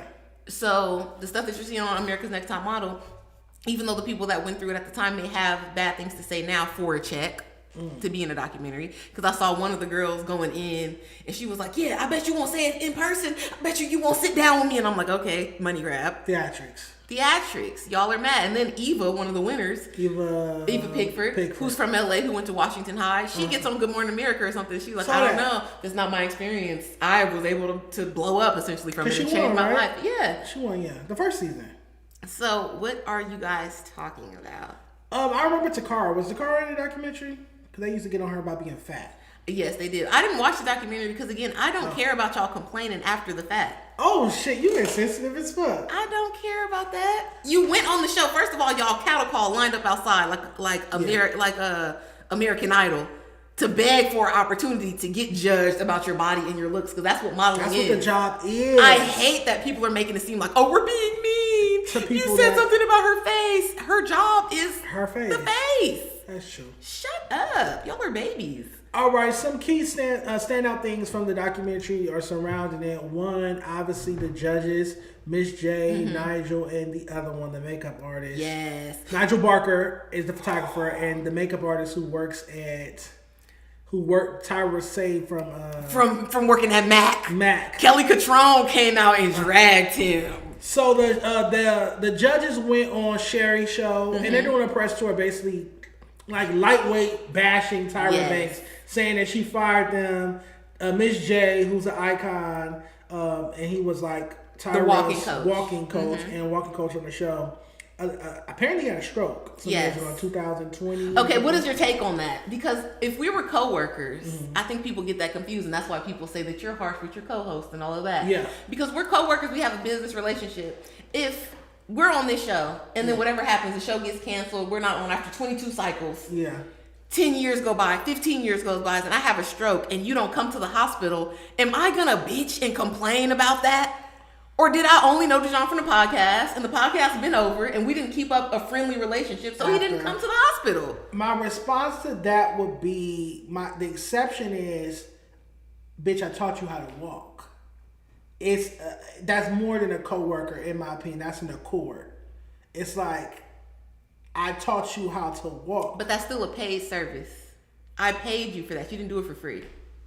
I'm mother. It's Tyra was supposed to get her ass on a plane, fly out there and see him. He taught you how to walk. That's what y'all get for. That's how you built your career off that walk. But that's what you get for overestimating your place in people's lives. You assume that you're more important to a person than you are, and you never check that temperature to see what was up with that. You taught me how to walk. Okay, I paid for those lessons, and I put you on a national TV show and made you popular. Yeah. What do you want me to do? So Tyra was not obligated to check on Miss J, because she did call, but she didn't go see him. See, now you're just doing too much. So I called you, and that's not even good enough. Stall me out. They're saying that Tyra Banks lacks accountability with this matter. That in the documentary, she seemed very nonchalant. She never once apologized. And they're saying that there were people who spoke about getting sexually assaulted in the shower during the taping of the show. By who? By Tyra? No, but it's her show. She's the creator of the show. If I get SA'd on set of your production, you don't owe Sue us. me. Sue the person that sexually harassed you. Y'all be trying to pass the buck to everybody but the person that wronged you. It's the richest person. I want to go after the person with the biggest check. If they were to do America's Next Top Model in 2026, well, one, could they do it the way cancel culture is? Because they definitely couldn't do the whole... Remember they had them do blackface and whiteface? I remember that. That's how I knew I was gay. I used to make my family watch America's Next Top. I only have father one and car. mother. Like, yo, no, sit there Yeah, and watch America's Next Top. They should have knew. Everybody should have knew. But I remember when they made them paint themselves. The white ones had to paint themselves black. Yes. The black ones had to paint themselves white. I remember it was two girls, including a black girl, that had to get her Gap clothes. Yes. And she didn't used to want shave people's heads. Yep. It used to be I was rooting for you. We were all rooting for you. But it has to, I think that even if today, right, and you may not be able to have the show in a certain way, but then none of y'all will get jobs because you're not prepared for how the industry is really going to be. So it will be fake. Just like how now none of the American Idol people get popping like they used to because we can't be as mean to y'all. That's true. All right, so who would be the judges, you think? Okay, the new judges. Including Tyra. Replace Tyra, too. Oh, replace Tyra. Yeah. Who is the top model right now? I guess what they tried to do, like a Hadid, like a Gigi Hadid, a Bella Hadid type of person. You got to have some OG, so you could have like a Law Roach. Okay, Law Roach, definitely. He's gonna eat him up. That's Miss J. He's gonna eat him up. Okay. A photographer. I feel like all the good photographers are RIP, but you could have somebody young like Renelle Maduro, A$AP Ferg's girlfriend. She does a lot of editorial. Okay. Or Tyler Mitchell, who shot Beyonce. He's like the first black photographer to shoot Vogue, and he shot Beyonce. You could have that. Okay. And then you have to have a business have somebody from that owns a modeling agency. I don't know those names. Okay. But have somebody like that so you can get the real business acumen. Because I think them having two models, like when they had Janice Dickinson, her and Tyra used to beef too much. Yeah, well, Janice the original supermodel. Yeah, so you can't. I actually invented this sport. Yeah. But she was too shady. Am I ghetto for wanting to see Arrogant Tay be a judge? Arrogant Tay! He could be a guest judge. He could pop in and like do the hair. Hair episode. Yes, the hair episode. Okay, give us a ghetto America's Next Top Model. All black judges and stylists. Okay. I mean, yeah. Okay, we're gonna have Auntie Tia because I love her. Young T. We're gonna have Young T. We're gonna have Alonzo Arnold. Which one is Alonzo? Alonzo Arnold, he's the gay boy that does hair, and he has fits. He has crazy fits on the internet. Okay. Celebrity girls, Cardi B, everybody be in his comments. Okay. Tokyo is good. Tokyo Styles. Yes. Yes, her. Because you're presenting like a girl, so I'm gonna call you a girl. Even though I watched the trajectory. And then, like you said, Arrogant Tay. And then if we need a photographer who is like a hot photographer, all the girls go to like Brandon Lomego or JPW. All right, Ben. We got. Oh, and I have one more tea with Tam. Let's do it. Beyonce. That's why I'm wearing this shirt. Is going to be the chair or one of the chairs of the Met Gala this year. And that's how we know she's going to drop music because she would never come out. She didn't have something to promote. And the theme is... Fashion is art. I hope y'all don't fuck it up. What the fuck does that mean? It's too subjective. But it's a lot of ways it can go. I want to see real fashion as art. Please don't come in. I don't want to see a bunch of archive vintage looks. I'm so tired of that. Give us like something. When they pull looks from the past that's been done before? It's too much and it's annoying because all everybody's going to do is just go pull up the runway picture and put it next to yours and be like, look, oh, they wore the same outfit exactly the way it was on the runway. Oh my God. Kim Kardashian is good for our archive. Kim Kardashian, that's why she didn't used to get invited. That's all she do is pull from archive. And wear somebody else's clothes. Marilyn Monroe. She love a costume. Yep, that's true. So, okay. Fashion is art. What dudes? Give us who are some of the girls and what should they wear? Who's showing up? Okay, of course, I hope that Zendaya comes. There's rumors that Zendaya is pregnant. That's why she's hiding out. But I hope it's just that she's filming the Odyssey and Dune and all that, so she's busy. But Zendaya is always a favorite because she's styled by Law Roach. Beyonce, of course, hasn't made an appearance since the last time she dropped music. I think the last Met Gala that she was at was when she wore the teeth dress. I think it was Givenchy, and it was like flesh skin. She came without Jay-Z. Okay. It was a vibe. It was during the angry Beyonce times. Who else? Blake Lively always comes. She most of the time looks boring, but she is like the queen of the white girls. So I'm excited to see Blake Lively. Okay. That's Deadpool's wife. Thank you for clarifying for me. And then we have randoms. Oh, the Jonas wife. She's Indian. She always comes in a One of the Jonas brothers is married to an Indian woman? Yes, and she's older. Okay. I'm gonna put Jonas Indian. Oh, Priyanka Chopra. That's her name. Priyanka Chopra. Okay. Shows out. If Erykah Badu comes, she's a good one. Above and beyond. Above and beyond always. And the girls I would love. Tyla did incredible at her first Met Gala. Okay. In Balmain, she wore the Sands of Time dress. So I'm excited to see the black girls. Tiana Taylor is always another one to watch, even though I hated her pimp outfit last year. Because last year was dandyism. Yeah. She was supposed to slay that. She was supposed to. Exactly. What is Tam wearing to the Met Gala this year? Ooh, if I was invited, I'm coming in something. Let's see. Yes. Like, I want to wear Raf Simons Dior because he did a whole collection that was artwork inspired. It was like this painter that he really loved, and he put it on the dresses, on the gowns. Fashion is art. Fashion is art. Or I would, if I had an unlimited budget, I'm definitely going to go with Schiaparelli by Daniel Roseberry because all of his looks are art. And I know he would like give me something crazy. Like maybe you can make me like an opera gown and it comes out at the bottom and it shows like some sort of scene, like a real painting on. Give me like some museum quality shit. Well, I'm looking forward to seeing Tiana Taylor. I do love that Mary J. Blige goes every year. Last year she wore black hair. I thought that was interesting. Mm-hmm. She wore Stella McCartney. No, Mary J. Blige doesn't come every year. She just started going and she said that on the carpet. Like they don't usually invite her. Yeah, she just started getting invited. But yeah, she wore Stella McCartney last year. I remember that. Hated it. You didn't like that suit with the hat? I hate what Stella McCartney did to Mary J. Blige. And I'm like, was this, with the price that you had to pay to come to this, you had to let this lady dress you? Because you do have to be sponsored by a designer if you don't purchase your own table. Because it's like $100,000, right? Or more, yeah. Wow, unless you get a designer to pay because they want you to wear their clothes. Or sometimes rich people, like last year, Lewis Hamilton, he was one of the chairs and he sponsored his table, so he paid and he got to select all his guests. And that's how we got like more people.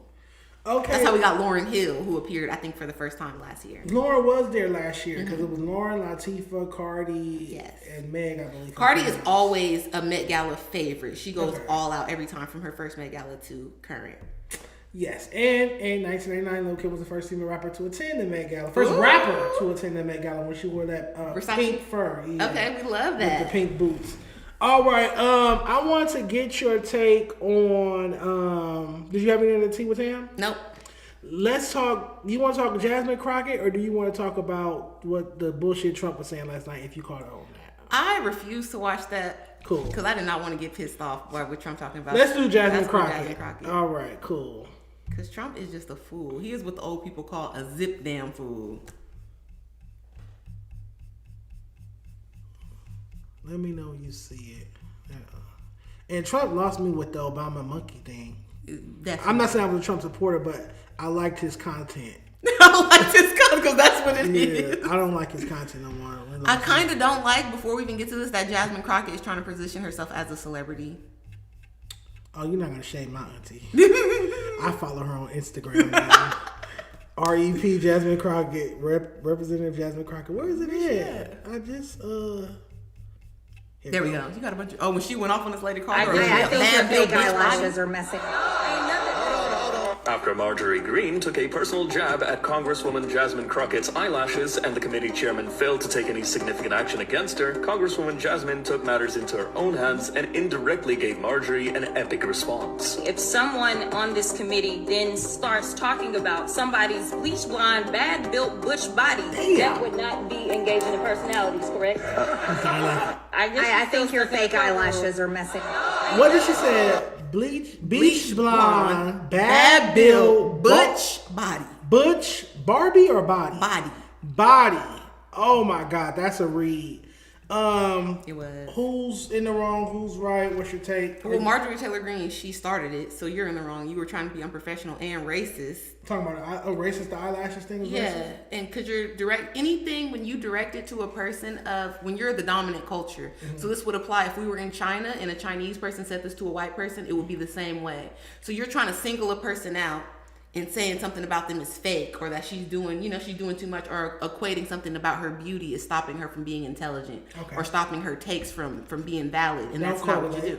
don't correlate at all. So then when she brought up your looks to get onto your level, then it's too much and we didn't like that. And now it's unprofessional. Now we got to bang the gavel and all that. But y'all let her do a sneak jab at me. And didn't bang the gavel. And didn't do nothing. I love old boys laugh at the end, but overall, what's your take on Jasmine Crockett? I think that she was doing well until she started to try to position herself as a celebrity. I don't like that. Trying to go to celebrity events, being around artists, fashion people, all of that. You were supposed to be a representative of the people.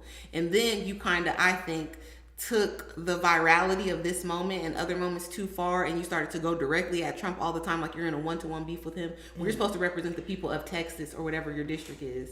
Yeah, Texas. So beefing directly with the president, how does that help you in any way? You can be a person, I don't agree with him, and when political things come up, you can speak out against him. Right. But going on a tirade and a social media battle with him is like, what is the purpose of that? But what if he's mentioning her? What if he's mentioning her in interviews and he stuff, may and have social once media? or twice, and then you could have just commented something like that and just like everybody else, look at him, he's a clown, he doesn't even take things serious, he's making jokes and things about me when I'm here trying to help my district. She bit the buzz. She bit the bug, and then it was like she liked it.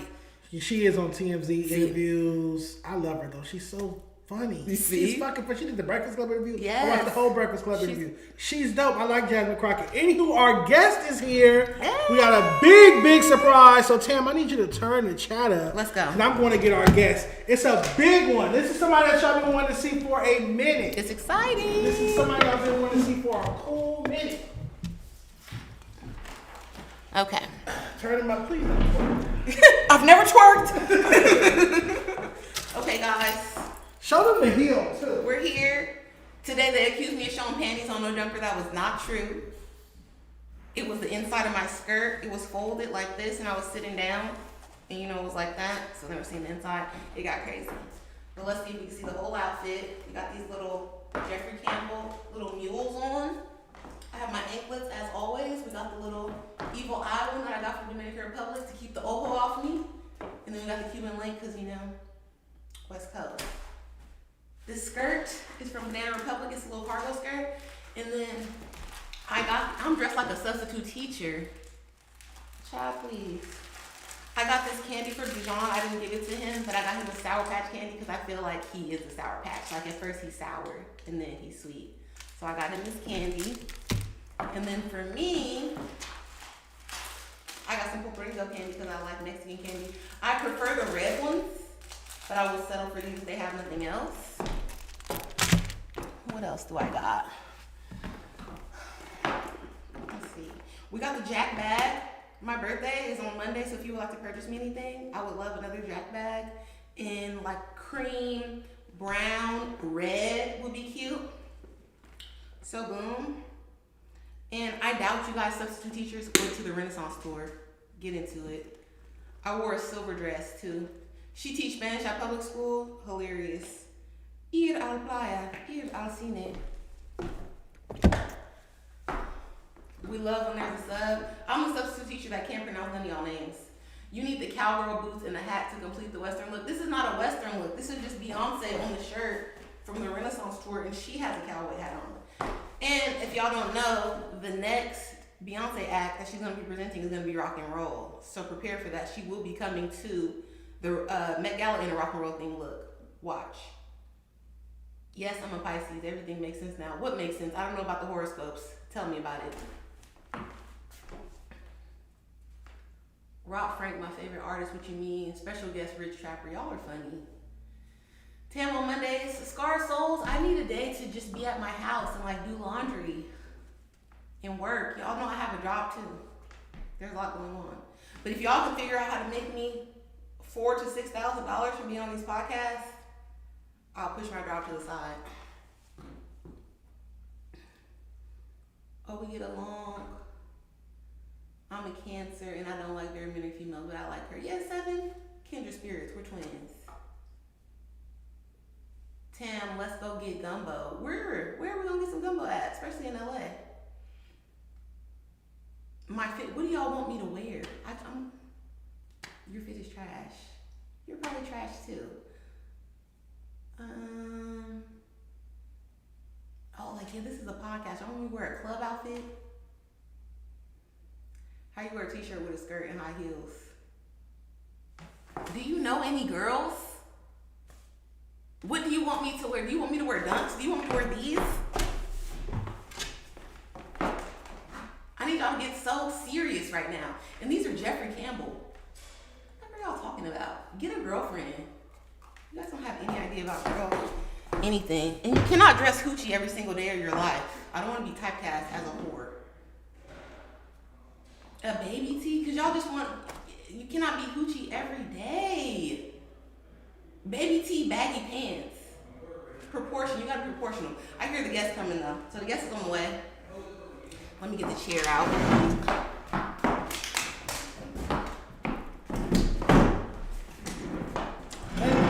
Of course. They're about to be so surprised. Be my girlfriend. Y'all gotta give me a birthday gift. Hello. How you doing? Oh, shoot. How you doing? Nice to meet you. Nice to meet you. How you doing? Big Sad. Big Sad in the building, man. You can't looking at this one? Yeah, we Let's pop good, we with good. it. Go ahead. Please have a Good. seat. This your candy? It's for yours. It's for you. Oh. I told them I got you Sour Patch because I believe you are a Sour Patch. First you're sour, then you're sweet. Thank you. What's the deal, man? I'm just cooling, man. I can't complain. Yes, sir. Let me get you a cup just for your chilling. soda, man. A double cup for this one. Right? An Turn my exotic phone pop on. cup. That's funny. We appreciate you for turning off your phone. Yeah. What's your emoji, Big Sad? Yeah. What should they put My in the chat? emoji? Yeah. Shit, they can put the purple hearts. Purple heart? Is that your Yeah. official emoji? I really don't got an official one, you know, but I like purple, so, you know, I do the purple hearts, you know what I'm saying? Purple hearts in the chat for Big Sad, man. That part. Let's see how we looking. Chat going crazy. Hold on. This is. I've been thinking lately, I've been giving a lot of females hug. Is it rude to hug females if they marry? I'm not really sure. She not married no more. No, I'm not. I don't feel like it's rude if you don't give a weird hug. Okay, you know? bet. You Yeah, give a I've been little trying church to hug. figure. When you yeah. pull up on a girl, if you give too much of a Too- hug, yeah, then people all are the like, extra, yeah, what's up with that? All right, I'm gonna start off really messy. Before you got here, Tam was saying you need to drop more lady records. Oh, yeah. I'll be directing my Man. criticism because I got a screenshot. I listened to your songs today. Yeah, I do need to drop more lady records though. I try to put at least 2 or 3 on each album.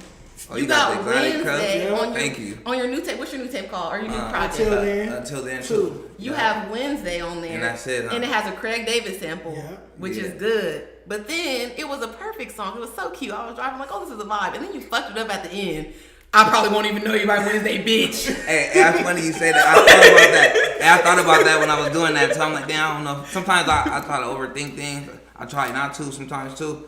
I'm like, damn, should I keep that or should I take that out? I just let it ride though. You feel me? I'm like, I thought he liked us. Why did he kick us out on Wednesday? Man, yeah, I just let it ride. I thought about that too though. I'm not gonna lie when I said that. I said, it's too much for the niggas. We need some more songs for the girls. Yeah, nah, for sure. I definitely gotta, man. I try to do that for the most part. Make a lot of songs for the females. You feel me? But your other song, the Hawaii song, Midnight in Hawaii. Midnight, that one is like a vibe. You're like, girl, I can chill with that. Yeah, I You're appreciate like- that. I appreciate that. Yeah. I wanted to talk about the tour you went on. Oh, yeah. Sky Legend tour. The tour was dope. How did that go? I was just about to ask you, how did that go? Man, I always loved tour. Portland turned up, Denver, everybody was turned up. The energy was crazy. And for me, you know, I love touching the fans and being out hugging the fans. They passing me blunts, whatever it might be. I ain't like the rapper that's just all cool in the corner, just acting cool. You know what I'm saying? Okay. So when I can always touch the fans and the people, is always a good thing for me, you know? What's the wildest city? Well, which city was the wildest? I'm going to have to give it to Portland for sure. Okay. Why? Portland, they turn up inside. Like, they energy inside is crazy. And then they get outside and get cracking too. Like, you know what I'm saying? They get the fighting in the parking lot. That wild wilderness energy. Yeah, they get the fighting in the parking lot, everything. They fighting inside, but it's dope though. Like, they never give me a problem. You know, they might have the issues with each other, but the energy inside the crowd, they turn up from beginning to end. Okay. Portland for sure. Shout out Portland. Shout out Seattle too. Yeah, you got a super chat. Shout out to Sad. I'm in Texas. Been rocking since 700 in my cup. Oh, love, man. Shout out Texas. They love me in Texas too. I just looked up my YouTube. My analytics on YouTube, man. Shout out Texas, New York too. I was surprised New York is in my top 5. Have you been on tour there yet? No, I haven't left the West Coast yet. We did everything on the West Coast, like Denver, Utah, and everything back this way. Let's get Big Sad a New York show, and for Yeah. sure some Houston, because Houston gonna turn up. I'm gonna do a pop. I'm gonna hit my people. He got a shop in New York, and we gonna try to get a meet and greet. You know, sell some There you merch just to see how the fans react at first. You know. That's cool. Big Sad going nationwide on them. Man, trying to, man. Shout out LA. What's up, Chad? This the chat right here. That's chat right there. Man, they talking about. Now hold on. Speaking of super chats, you started so much fucking drama on my platform. Oh, thank you for the money. When you That's sent why I $100, that's what you sent the $100 super chat a couple weeks ago. And my co-host been beefing ever since over that $100, man. My bad. Don't say we've been beefing. I received the money. There's no beef on my end. The other co-host wanted $50 back. I'm like, man, super chats go to Tam, man. Let her have $100. I gotta figure, how did that super chat work? When somebody send the money, would it go straight to your bank account? No, it don't. So YouTube take 30%, and then you gotta wait till the week of the 20th to get them to deposit the balance of it. Okay, So YouTube is taking a cut, and if you send it off an iPhone, Apple takes 30%. I found out, so you really only getting 40%. Oh my God. That's what I did. I did on the iPhone. So Apple take 30% of that. Apple take 30%. Come on, Apple, let's get it right, man. 30%. Let's get it right, man. What's going on? Nickel and You dime. gotta start putting the Cash App on real, the a screen. day like Cash App. A day like Cash App on the screen because they pimping us with the super For chat. real. This is a track. This is a digital track. Damn stop. All right, what do you be watching, Big Sad? Yeah. When you're not working, when you're not in the studio, what shows, what podcasts, what do you watch? I be watching a lot of First 48. Oh goodness, Big Like, Sad. what's the other one? Almost Got Away. Okay, crime shows. Yeah, and then sometimes I watch like Tigers. Kill Tigers? like, you know, I be high, I be drifting. I might Some type wild in, YouTube shit. yeah, like snake, Animal kill wild Planet, tiger, and all that type shit. Yeah, get to watching this. I like to watch graphic shit, like, you know, real Killings, crazy animal shit. killings. I sometimes I go on YouTube and just type in graphic, and I just doze on my cup, fall asleep watching graphic shit. You know, How do you go to sleep to that? That's crazy. I just doze off. Okay, we know what you watch. Who are you listening to? It don't have to be like what rappers do you or music do you listen to on a regular basis? Music I really listen to oldies, but you know who hard? 51 June out of Tulsa, Oklahoma. Okay. That's who I've been playing every day right now. 51 June. 51 June out of Okay. Tulsa, Oklahoma. That nigga too hard. Somebody asked you, is that Greedo collab project ever coming out? Man, shout out Greedo. Man, Greedo been doing this thing. I've been doing. It'd be hard when you're doing collabs with artists. I noticed that. I would love, like me and DJ from Blue Bucks. We working on the tape right now, but we never in the same city. Like I just came to Cali. He just left Cali. Every time I'm in Miami or something, he just left Miami. So we never really get to catch each other. But shout out Greedo, shout out Blue Bucks. If I'm ever in a situation where we can knock it out quick and get it done for the fans, but then we never want to do it too quick either though. Rush it. Yeah, because then the fans gonna be like, that's why I feel like a lot of artists do. I like Drake and 21 Savage collab tape, but I never really like collab tapes with artists because I feel like it's too rushed. Now if they take their time like Drake and 21 did, and it come on like that, then for sure. You know what I'm saying? And the Seymour gang. Tam, we got the T with Tam on the screen. Do you prefer to work in the same studio with somebody collabing, or will you like send the track and let them put their part on it and then send it back? I'd rather, if it's an artist like Greedo or a Blue Bucks or somebody like Wally, like somebody with a name already, you know what I'm saying? I'd rather pull up and we can be creative together. Okay. If I don't know you and you like just paying for a feature, then I'd rather you just send it. You know what I'm saying? Because I don't know who you a part of, your entourage, True, or, you know, true, just true. for my It's safety. safer, Yeah, you know what I'm saying? Safer. But if you popping already, pull up. Let me ask you this: what's the most amount of money, the biggest bread you got for a feature? Ooh. The most amount I just got $15,000 for a 5-song EP last week. Okay. $15,000 for a 5-song EP. Light work. That was probably the most for sure. Is it like somebody collaborating with you on all 5 songs? No, it was a company. Oh, and they paid you for the Yeah, project. shout out Pro Club. Congrats. That's dope. Yeah, they paid me for a project, and we're gonna put it out through their company. You know what I'm saying? And they own the rights to everything. Okay, cool. And you're gonna obviously wear a lot of Pro Club on the cover. Okay, that makes sense. That makes sense. But what merch drop too? You feel me? There you go. Custom Big Sack clothing and stuff. Yeah. Merch run. Give us some big sad merch. We'll wear it on the show. Yeah, we need some of that up here. I appreciate that. I was gonna ask you about the Larry June collab, No Love Connections. How did that come about? Man, I always like Larry June smooth, man. I like Larry so. As I started becoming an independent rapper, and as I started to climb the ladder, I started to pay attention more to independent rappers that made it and that's successful.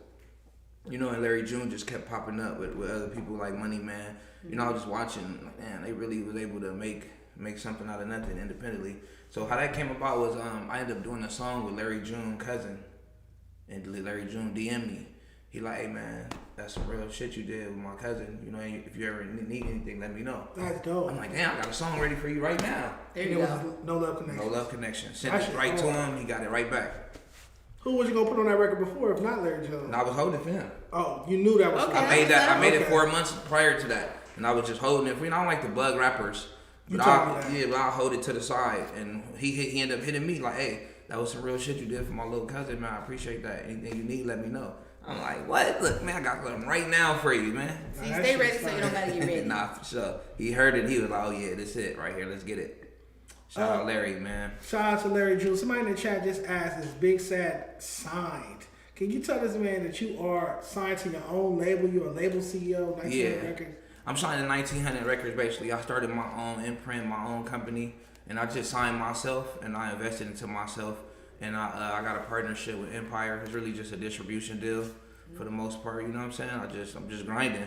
So I'm not like the major label artist. I might not have like the same bag that they put behind them. But you know, I love it. I enjoy it because I own everything. I own my publishing. I own my masters. My monthly check, I get $45K a month.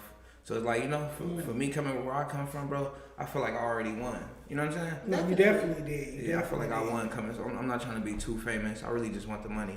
Have you ever considered doing sync with your music, like getting your music on TV shows or movies, stuff like that? Yeah, I thought about it for sure. I'd definitely be down if somebody contacted me and they wanted to do something and it made sense, for sure. Okay. Yeah, for sure. What made you? I won't say which labels, but I remember you and I were having a conversation. There were different. A lot of labels wanted you. A lot of different labels were reaching out to you, wanted to sign you. What gave you the strength, or what made you decide to turn those deals down and remain independent? Man, I learned from other people's mistakes. Okay. So like I didn't watch over 20 rappers, 30 rappers over the years complain about their deal and complain about being major. So I just like, I'm not even gonna take that route. I'm gonna just go this route because I'm the type of person I want to drop music every day if I could. So if somebody tell me I can't drop for a year, 6 months, I'm gonna have a problem. Okay. You know what I'm saying? So in order not to put myself in that problem, I just rather take the independent route. Like I'm dropping it this year. I'm doing a tape every month. Can't no label call me and tell me, hey, you can't do that. Cause I own everything. I'm a boss. I do what I want to do. Okay. You know what I'm saying? So That's it took time to get to where you know, some people jump on the money. You know, they offering $2 million, $3 million. So most people probably jump on that. But me, it's like, shit, I don't got nothing to spend $3 million on right now.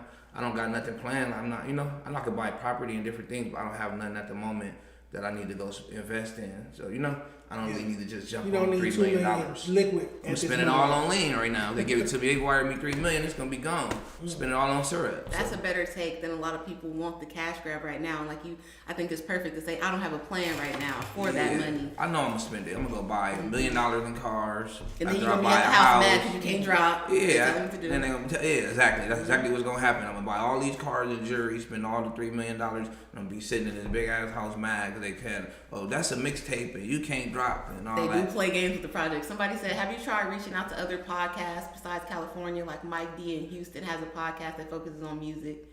That's what I need to do. Yeah. Hey, whoever said that, they smart, man. Shout out you, man, for sure. That's smart. I like because that's what I've been aiming for lately. Like just trying to get my name outside of California, and I feel like that would be smart to do. Go sit down and chop it up with somebody, you know, in the South or in the Midwest. Yep. What's your take on LA rap right now? Because you are the hottest underground artist on the West Coast, not just LA, on the West Coast. But what's your take on, let's broaden it past LA. What's your take on West Coast hip hop right now? I feel like we got a lot of talented artists, but I feel like they a lot of them tend to rap about the same things, like violence, gang banging, guns, and you know, so stuff that's so boxed in. But I feel like a lot of artists on the West Coast got talent if they can. I seen somebody say maybe switch up the production a little bit. I was reading your comments. So like, you know, I feel like it's a lot of different things. We have a lot of talent over here. It's just sometimes like, you know, I see what you said. We don't have a lot of help either from like the OGs. So a lot of shit got to be done on your own. You know, it's just all about being creative. But how I feel like we got a lot of talent. It's just not really, it's not getting there because like, you know, people done hearing about the violence and certain stuff. Like, you know, just like when I hear rappers sometimes over here, it's like I'm hearing the same shit over and over and over and over. That's how I feel. That's what I appreciated in preparation for this while listening to your music. I was like, okay, I can still tell that he's from out here. And every now and then he does be like, oh yeah, this is for the Crips or this or that. But it's not just banged out to where I'm like, I don't even really want to hear this, or I don't want to play it too loud. I don't know who's going to drive by me. Man, because me personally, I just rolled over here playing like Computer Love on my way over here. There you go, Roger. I like to, so I don't even be like, when I hear a rapper, like sometimes, and I ain't gonna lie, sometimes I do get in that mode where I want to hear all killer music for about an hour. Once that hour is over, I'm back to oldies and yeah, you know, I get in my vibe. I ain't gonna lie, it's energy. Energy is everything, and sometimes some of them records got a lot of energy in it, but too much of that had me turning corners with my ski mask on, and I'm trying to be on the beach somewhere, chilling. I ain't really trying to be in that type of energy. You know what I'm saying? Okay, can I ask you a question about that? I think a lot of our rappers maybe don't make it major because there is no like world building and there's no theme. Like when I think about a Travis Scott or other artists, it's like, okay, it's Cactus Jack, we in the desert, we're doing this, we're on some Mad Max type shit when it comes to Travis. You know, he's gonna jump up and down, it's gonna be Rockstar Jason, it's gonna be Texas. It's a lot of themes, it's a lot of even emojis. I could put cactus, fire emoji, man screaming. Travis Scott could be himself for sure without him feeling like people judging him. Or Tyler all the time, build the world. Yeah, shout out to Tyler What's too. The big sad world? Man, honestly, I would just say like, damn, that's crazy you say that. Cause you know, you did it with, not to cut you off, you did it with 1937 South Corner Street. Yeah. You did that. You brought us to your block. Yeah, my block. Okay. And you gave us that narrative. It was vulnerability in that. That's why that's one of your best projects. I would say a street dude, to answer that question, I would say it would be like a street dude that was put in an environment where I was forced to survive that environment. Like, for the moment, that environment might have made me a little dangerous, but once I got older and I was able to do different things and fly away, you know, so that's like that's what I bring them into the world of. I'm not promoting being a thug, I'm not promoting all this gangster shit, but this is where I was dropped off at, man. This is where my parents moved me to, and this was what's going on right here. So it was either eat or get ate. You know? Oh, I like one of your bars in the song. You was like, I went to jail, felt like I fucked my plans. Because a lot of people don't act like that. They act like it was so hard and they was just thugging and this is a part of it. Now I'm in jail, I'm even harder. And it's like, no. I try to tell the bad side. Everybody talk about the good side. Like when I catch you, riding with 100, right? Everybody talk about the good side, but nobody talks about the downside of things. So I try to blend both in. Keep 50-50, you know, balance it out. I don't always want to talk too much about my car or my jewelry and things like that. I try to talk about real life, like how I feel about my grandparents being gone, you know, because it's like an everyday struggle not being able to call my brother that's doing 30 years in prison, you know, so I try to stick to the reality, like real life topics and things, you know what I'm saying? Okay. Another example of, I don't want to say world building, but him having like eras, something he did with Die Legend too. Just using the purple color scheme, like making sure the cover art, and you got the purple bands, and then the billboard with link cut and everything like that. Yeah, shout out my team, man. Shout out Gentry and Jada. Absolutely. They helped me with that. So, what made you want to level up that marketing aspect for you, making sure everything was uniform like that? I'm really just an open mind, to be honest with you, man. So every time my team come to me with ideas, I'm really like an open mind. I don't really care too much I would say, yeah, let's do it. Gentry, you have the same management as 310 Baby? We signed to the same Empire, the same company. But I think Gentry manages, if I'm not sure, I think he manages 310 Baby. Yeah. I don't have a manager right now. Okay. I never had a manager. I've just been kind of doing it on my own. Okay. Gentry always give me advice and help me out though, for sure. That's what's up. I was going to ask you, how did you feel about not being included on the GNX album? And if you were included on the GNX album, what song would you have liked to have been on? How I feel about, honestly, I feel like everybody could make the album. That's my honest opinion. Okay. How many artists was on there from LA? 6? No, like 7? Close to 10, probably. Oh, yeah? Because some were on like a song together. It was like, oh, you're right. Okay. So, yeah, how I feel about that, I feel like, man, Kendrick did a lot. He's helping out. He's doing what he can. And sometimes you can't please everybody. And I'm one of them dudes that understand that. So I don't feel no type of way about not being on the album. You know what I'm saying? Okay. Because it's a good thing he's doing. I can't take a negative and turn it, something that's positive, I can't take a positive and try to turn it into a negative just because of how I feel. Good sportsmanship. You know what I'm saying? I like that. What record on there would you have? Squabble Up.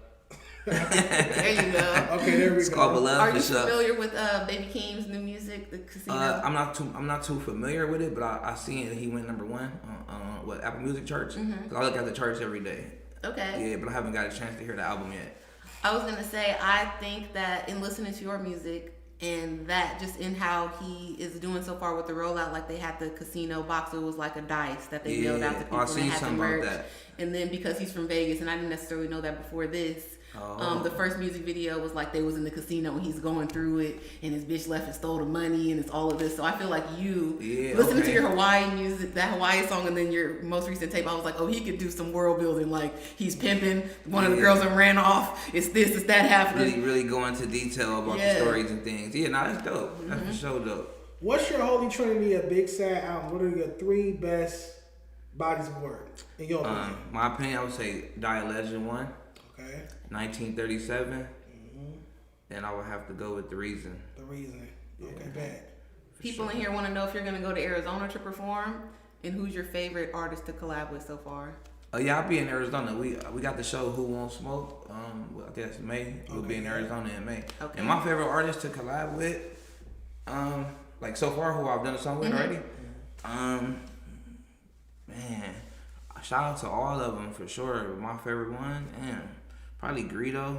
Okay. Me and Greedo's in there vibing. I vibe with everybody though. I'm not a hard guy to get along with. So for the most part, Larry June too. I feel like everybody I collab with, I can't really pick up. Cause anybody. Do you have any like dream collabs though? Dream collabs? Drake, Nipsey Hussle. Okay, Drake song. Yeah. You will take a like a posthumous verse from Nipsey and just make a song out of it. Would you take that? Yeah. What that mean? What that mean? Like a verse that ain't that he already did that they didn't put out. Like, yeah, for sure. Or unfinished song. I love Nip for sure. I like Nipsey Estate, Big Sad. Nip was bigger. Nip was bigger than just a rapper to me. So and I heard you give him shout out to your music. Yeah, for sure, bro. Like, cause Nipsey, like, man, he play a big part in like just. Sometimes I'll be stressed out and want to quit rap, and I just go pull up a Nipsey interview, roll a joint, and just vibe. Next thing you know, I'm back at it. So Nipsey's always inspired. So for sure. I hear the influence definitely. I always say that though. Like listening to your music kind of reminds me of Mailbox Money. This is my favorite Nipsey project. But what I like about it is that it's not like copycat. No, this is inspired. It's like the same playlist of people. If I was listening to Nipsey music all day, you could throw on some Big Sad and I wouldn't be like, what is this? Yeah. It could go with but it's not like, damn, this nigga sound like this is fake Nipsey Hussle. So you don't want that. No. Not too long ago, I got a call from Savii III, Free Savii. He's locked up, obviously. And he wanted me to put together, you know how I do the verses memes. He wanted me to put together 10 song verses with you and him. Yeah. Do you think that's a good matchup? Yeah, Savii dope. All right, so I got your blessing to line that up. 10 songs, 10 songs. Okay, good. Sure. If he was out, would you do that? Because I want to see 2 LA rappers do it in person. Like, do these. Yeah, no, I definitely would. We can do it just how Gucci and Jeezy did it. We can get on stage and turn up for sure. Okay. And he dope. He another artist out here that if bro can stay out of jail for sure. Yeah. He gonna rise to the top because his music is pain. It's real life stories and shit like that for sure. A lot of LA rappers get criticism for their beat selection. Do you feel like that is, or there are other regions, like producers, do you ever think about that? Like, oh, I want to work with this producer specifically, or I would love to get a beat from this producer. Yeah, honestly, I've been thinking about that lately. I want to just rap. I heard that FBO by Pooh Shiesty. Love that song. And that made me think, like, oh, I need to rap on different beats. You know what I'm saying? So I'm moving forward. I'm going to try to balance it out, still keep my sound, but just try out new things, different beats from Southern producers, Memphis, Dallas. There you go. I like that you said Memphis. Shout out to the Memphis people. Gotta be open-minded when you're doing this. Like, I feel like a lot of people get boxed in and want to wear Dickies and Chucks and drink 40 ounces. Like, let the OGs have that. Talk about it. We have to create something for us. You know what I'm saying? That's for the OGs, the 40 ounces, the Dickies, the lowriders. We got to get away from that, man. We living in a new day where it's like we have to make something that's for us. For sure. Yeah, I feel like a lot of that shit be dusty and stagnant. You gotta get into 2026. People think Cali niggas can't. Well, not Cali. Let me not say Cali, because my Bay Area niggas could dress. They think LA people can't dress. Yeah. They think we can't rap. They think we can't dress. Shit like that, Stuck in the past. I agree. Yeah, that's what they think Tam, about us. The chat thinks that you're sipping lean. Can you? I just saw that because I poured it off camera. It was water. Please, you guys need to chill out. They say Tam, and all of a sudden Tam slump off that cup. I think you pulled up, but that's not the case. It is Gatorade in my cup. What did Wayne say? Don't worry about what's in my cup because it's my cup. Have you ever drank lean, Tam? No. I don't feel like that's for girls. Yeah, I don't think it's for girls either. Is it unattractive when a female's pulling up? Yeah, I don't like that. Like she got her own dude stuff. She's not trying to pulling out the purse. Man, yeah, that's crazy. Waving guns and sipping lean for a female just ain't it. Yeah, I don't know what's going on with our generation. I tried lean in high school, but it was green. It was promethazine, and I Put your tried ass it. sleep, huh? I was in class because I drank it before I went to school, walked to school. What, you went to Inglewood High? Yeah, I went to Inglewood High, and I used to live like 2 blocks from Inglewood. So walked to school by second period, I'm done for, like done for. What y'all doing? Man. Yeah, that was senior year, so I haven't done lean in over 10 years. I don't know. I can't see how you still up. Yes, I was I'm gonna just say. used to it now, man. Are you I'm one so of the used artists to it. that feel like they need it to make music, or do you just do it Nah. recreationally? Nah, I just do it because I just be vibing. It just helps me with my vibe. You know what I'm saying? Okay. I've been seeing you though. You've been pushing. I like what you do too. You've been pushing people, pushing them forward. Like a lot of people not gonna admit it. That's the thing. People don't like to be criticized on what they do. But if somebody could just open their mind up and think, bro, trying to help y'all. You know what I'm saying? You know, like you really trying to help people. Thank you. There's a lot of people not used to criticism though. You know, I always took it and ran with it because I'm not perfect at the end of the day. So it's always something I could work on. I could definitely say that Big Sad is one of the only LA rappers to never beef with me, drop a diss record, or get upset because I critiqued him. Even when he used to get lower scores, lower grades, he just would actually take the feedback and actually get harder. Like his music would get better and better. Let's talk about the poor part. If not, Tam, you still got yours? Yep. You go ahead and look at this one. And can you pass me one, Tam? They said Dejon went to high school with Moesha. Yeah, stop it. I went to high school with Casey Veggies. Oh my He god! graduated the year You know, I had a before. Twitter beef with him before. Really? He got mad at me because I doubted his contribution to LA rap. Same here. All right, we're going to go through Big Sad score on the 2026 LA Rap Report Card. You got a B-, man. Congratulations. Thank you, bro. I appreciate that. Yes, sir. One of the highest scores, but I mean, after Die Legend 2, the tour, the Larry June collab, the Blue Bucks record, I mean, why not? All right, so Impact, 7. Let's go score for score. 7 in Impact. What's your thoughts? 7 out of 10. That's cool. That's cool. Impact would be like. Explain to me what impact would be like. Impact is influence, buzz, notoriety, Spotify monthly listeners, stats, touring, all of that. Like reach, how many fans you got, all of that falls under the Impact card. Yeah, that's cool. 7, I fuck with that. If it was a 5, I'd still fuck with it. I just want, let me know I gotta step my game up. I want y'all to put in, you getting a 5 is crazy. Like I said, you one of the hottest artists on the West Coast right now. Lyricism an 8. That's cool. Lyricism 8, yep. Anything I get, I'm gonna take it and run with it because I know I'm not the type of person to feel like I'm can't improve. You know what I'm saying? Yeah. So I agree. That's dope for me. An 8 in lyricism, man. Because I feel like that's the department where I feel like I could step it up more in lyricism. So for me getting an 8, that's pretty cool. You know what I'm saying? I feel like you're still talking about stuff you actually putting your feelings into your music. You're not just telling people to go left, go right. Yeah, substance. Or dissing hoods all day. Or just flexing, blatant flexing that gets boring after like 2 songs. Yeah, I appreciate that. All right, cadence flow 9. 9 out of 10 because I know there's still a little bit room for improvement. But your flow is your flow. How do you feel about your flow? Yeah, I feel like that's what you just said. I feel like it's my flow. And it's, I feel like I be wanting to get points across. So I choose a flow where people can understand where I'm saying a little bit, And I want my flow to hit you and feel it. Also, I feel like the way that you rap, you wouldn't get the criticism that a lot of older people or people that used to listen to different eras of hip hop, like, I don't even know what he's saying. No, he's not mumbling. What is he saying? Yeah, he's not it's very clear. He's coherent. Yeah, not for sure. 7 in catalog. Help me out. You got over 20 projects. How many? I got 24. 24 projects. March 13th, I'm gonna be dropping my 25th project. Okay. Every month. You told me every month. Every month. Why is that? Why you drop every month? I just want to build my catalog up and take my monthly check from $45,000 to $100,000. I just set a goal this year. I'm gonna shoot 50 videos and I'm gonna drop a tape every month.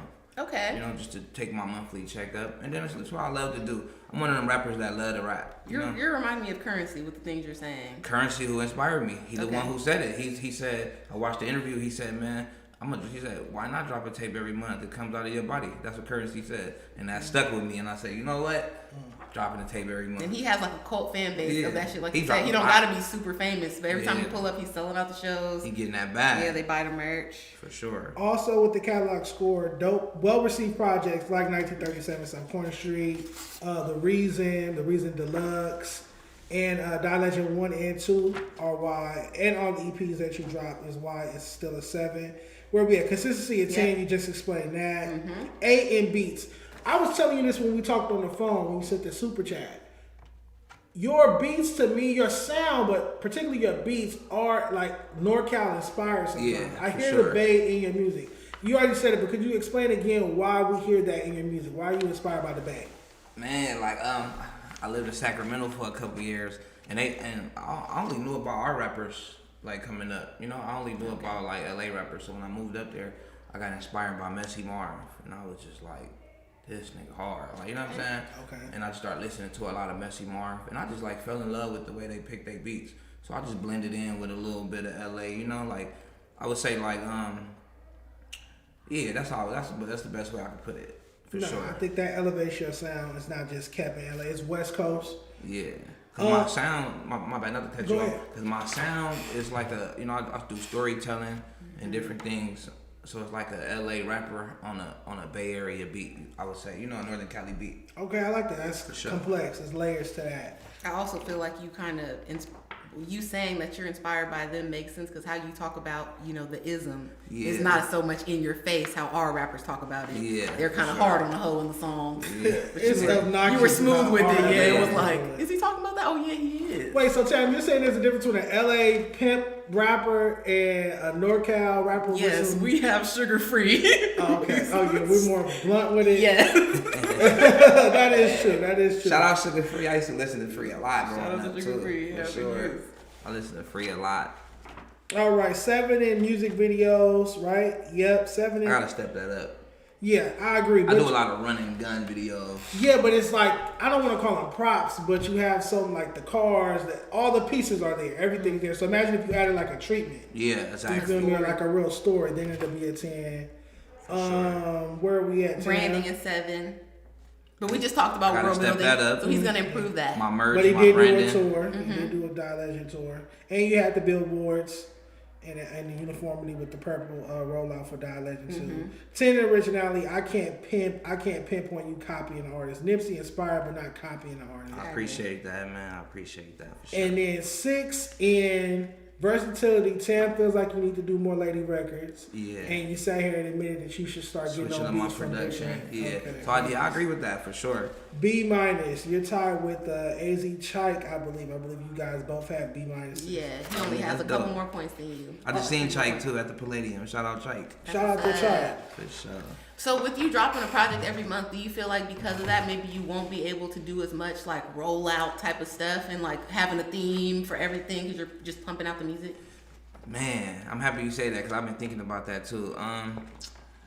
Maybe probably 1 or 2 albums. So I might have a rollout. You know what I'm saying, with 2 of them. But for the most part, I'm gonna just put them out. Just to build my catalog. Be it, I gotta take my time, but at least 2 of them. Yes. This year. And Can I suggest a strategy for your every month plan? I think that you should, when you're gonna put them out every month, because you already mentioned analytics, so I know you're paying attention to the business side and the money, which I like. Then you just pick the biggest song from whichever one of those, maybe after 2 weeks in, and then you do the video to that. Yeah. So you don't get caught up in trying to overthink and then you don't do nothing. Or you do too much running gun and we judge you on the report card. You're right about that. I do gotta take my time for sure. I have some suggestions as well. A misunderstood video.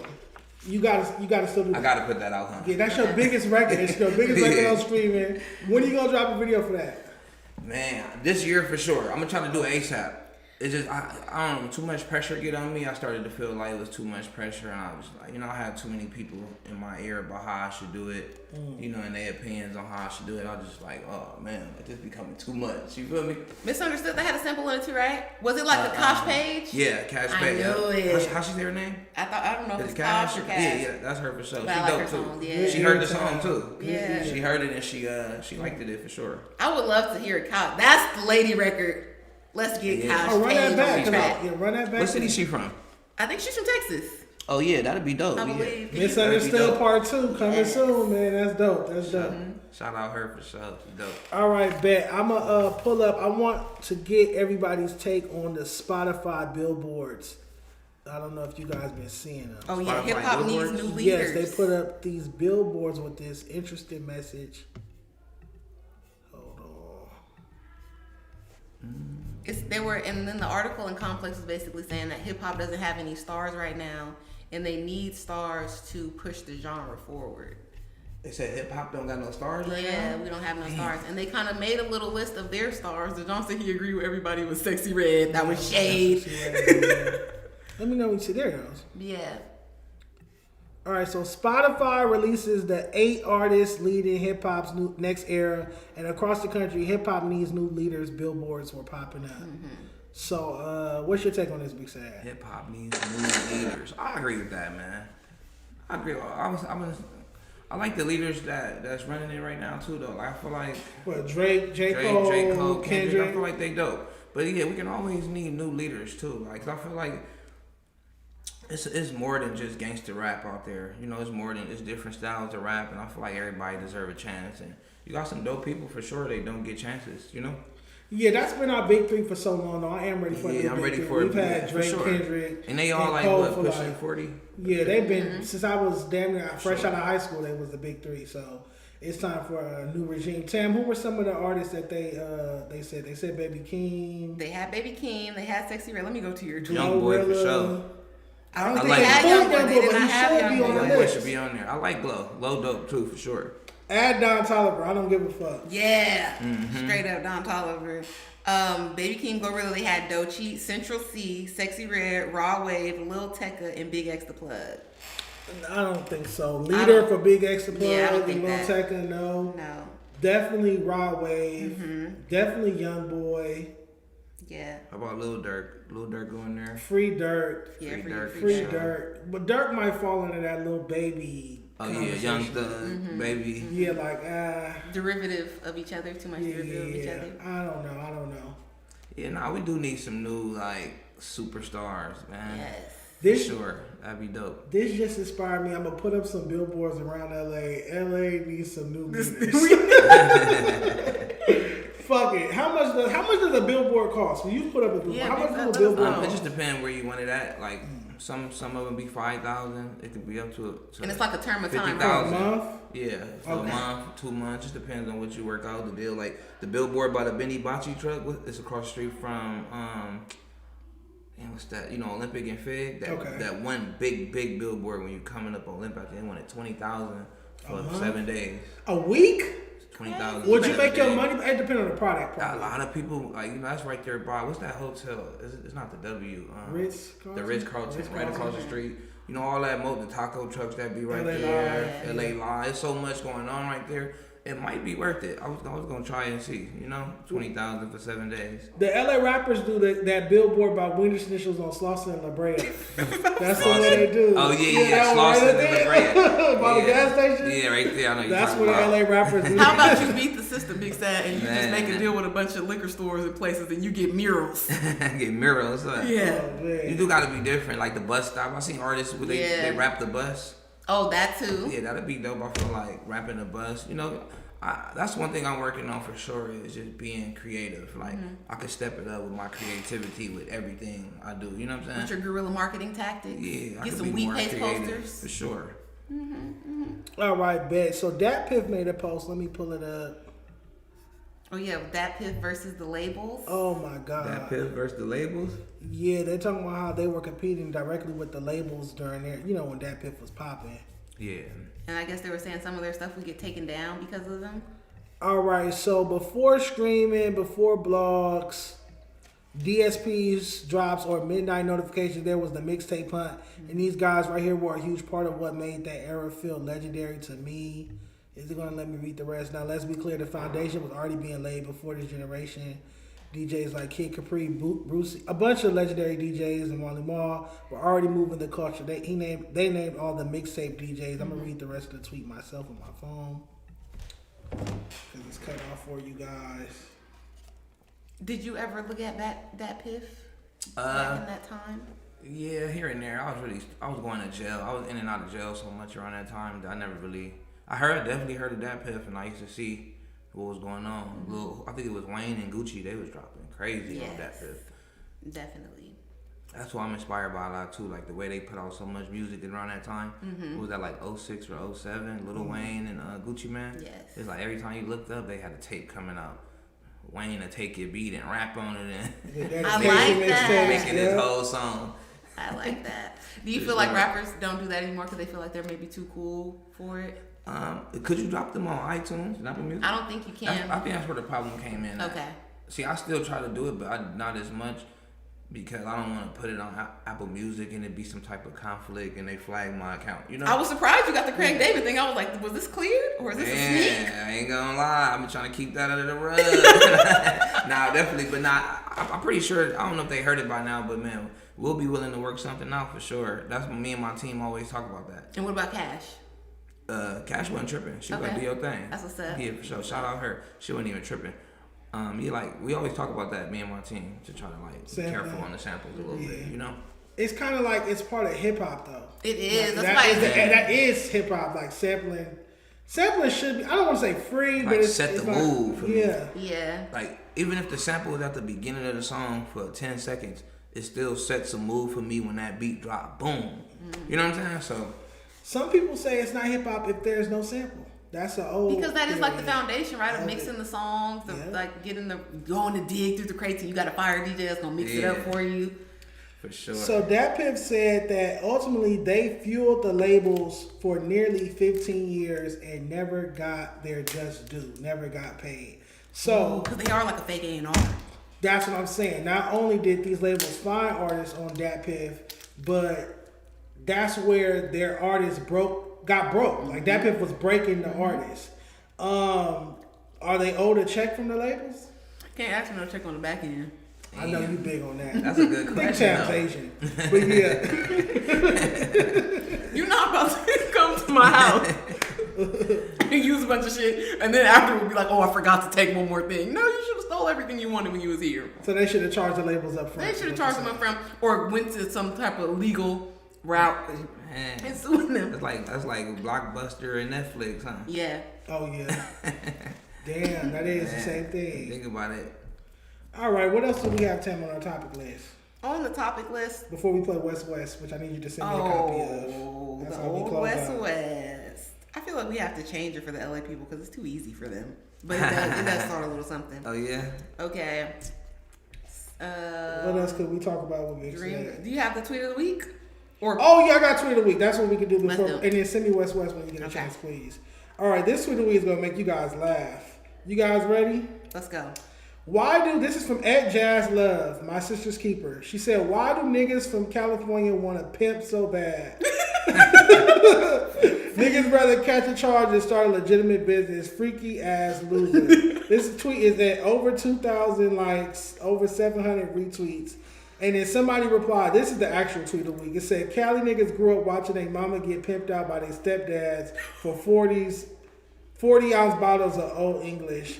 Why is pimping so prevalent in California? I feel like it's just a historical thing. Yeah, it's our culture. All right, look, I'm gonna say it like this. All right, look, this is the thing I think too, right? I'm gonna say this. How can I put this? Man, like I'm not against the tweet what she said or nothing. That's female. Yeah. I just feel like everybody live a different lifestyle. Like so. Sometimes if you never done something, you wouldn't fully understand it. Okay. You know what I'm saying? I feel like that's like being outside the club, trying to judge what's going on in the club. But you're not in there. But you're not in the club, so how could you fully know what's going on inside the club if you're not inside? You haven't experienced it yet. Yeah, that's just how I would say that. Like, you know, because man, the game changed my life and it kept me out of prison. You know what I'm saying?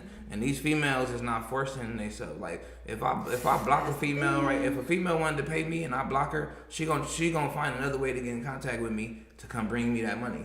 I could block her on that number too. She's still gonna find a way to come bring me her money.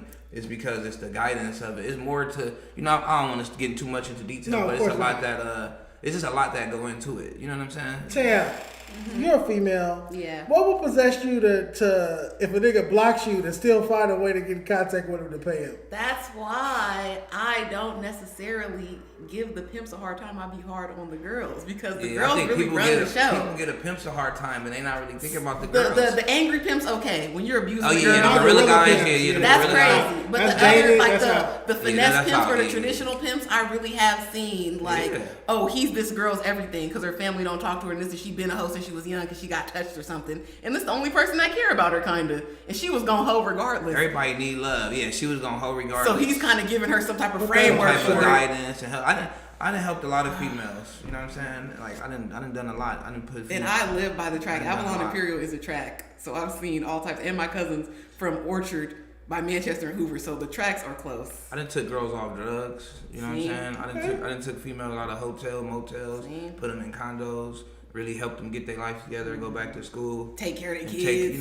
Take care of their kids, look out for their mom. Because a lot of people don't have guidance, females and dudes too. That's why dudes fall into gangs with no guidance, and females fall into prostitution with no guidance. So, some females at least you get can lucky. Acknowledge though that it's no guidance. Yeah, nah, for sure. Some females get lucky and come across a nigga like me, and then some other females they don't get so lucky, and then they come across a guy that just taking their money and putting them on drugs and abusing them. So. The choice is yours at the end of the day. You gotta, choose your poison for sure. Shout out to Jasmine for her viral tweet about California. That's viral. How many shares this shit that motherfucker got? It's at 2,400 likes right now. Damn. And what about the views? It has the little views on the side. 268,000 views. See? It's going up, man. Everybody's opinion is good though. I like that everybody have an opinion because it's still good because she's just only telling you her point of view of how she viewed it. So it's always good, I don't like that they're making it a California thing because don't they pimp in Detroit? That's another thing too. I'm happy you said that. Yeah. I know pimps from New York. I know pimps from Philadelphia, Memphis, Milwaukee, Vegas. It's not really a California thing. No, I think we get the stigma for it because everywhere does have that culture and that outlet, right? Yeah. Job. But then regular niggas in California use pimp language. You got the gangbangers. What make us get it bad? Because you got all these gangbangers out here that think they pimps. And they pimp. Yeah, they come in with the aggressive gangbanging shit, bringing it into the pimping, trying to you gotta keep the aggressive shit with the gangbanging separated, keep the pimping with the pimping. No, but I think girls, because we've talked about this, I've talked about this in groups with women. I think it's the regular California men, the average men. They say stuff like, "I'm not gonna simp."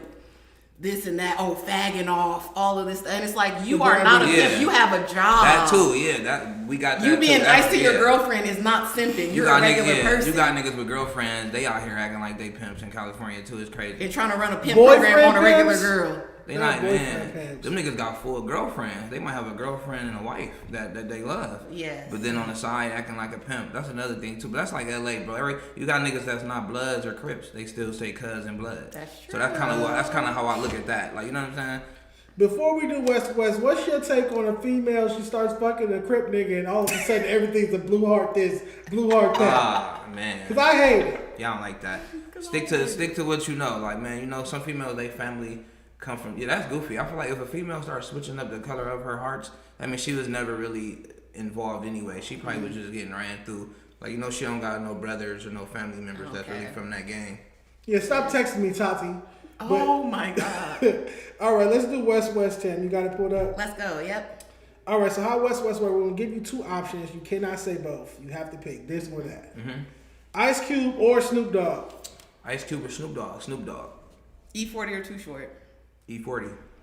Dr. Dre or DJ Quick? DJ Quick. There you go. YG or Tyga? YG. RJ or Joe Moses? Damn. That was hard right there. Damn, that gets a lot of people because they both like. I like both, but I'm gonna have to go with. I'm gonna have to go RJ. Draco or Nipsey? Nipsey. Greedo or Kalan? Greedo. Bino or Blast? Damn, that's a good one. Bino or Blast? I'm gonna go with Blast. BlueBucksClan or Shoreline Mafia? Damn, that's another good one. And when y'all asking me, well, I'm gonna ride in the car and play? Yeah. Who music you at? Musically. Yeah. Okay, I'm gonna go with Blue Bucks. Would you do a collab with Shoreline Mafia? Definitely, for okay. sure. Shout out OGZ. Shout out for sure. Shout out Phoenix and OGZ.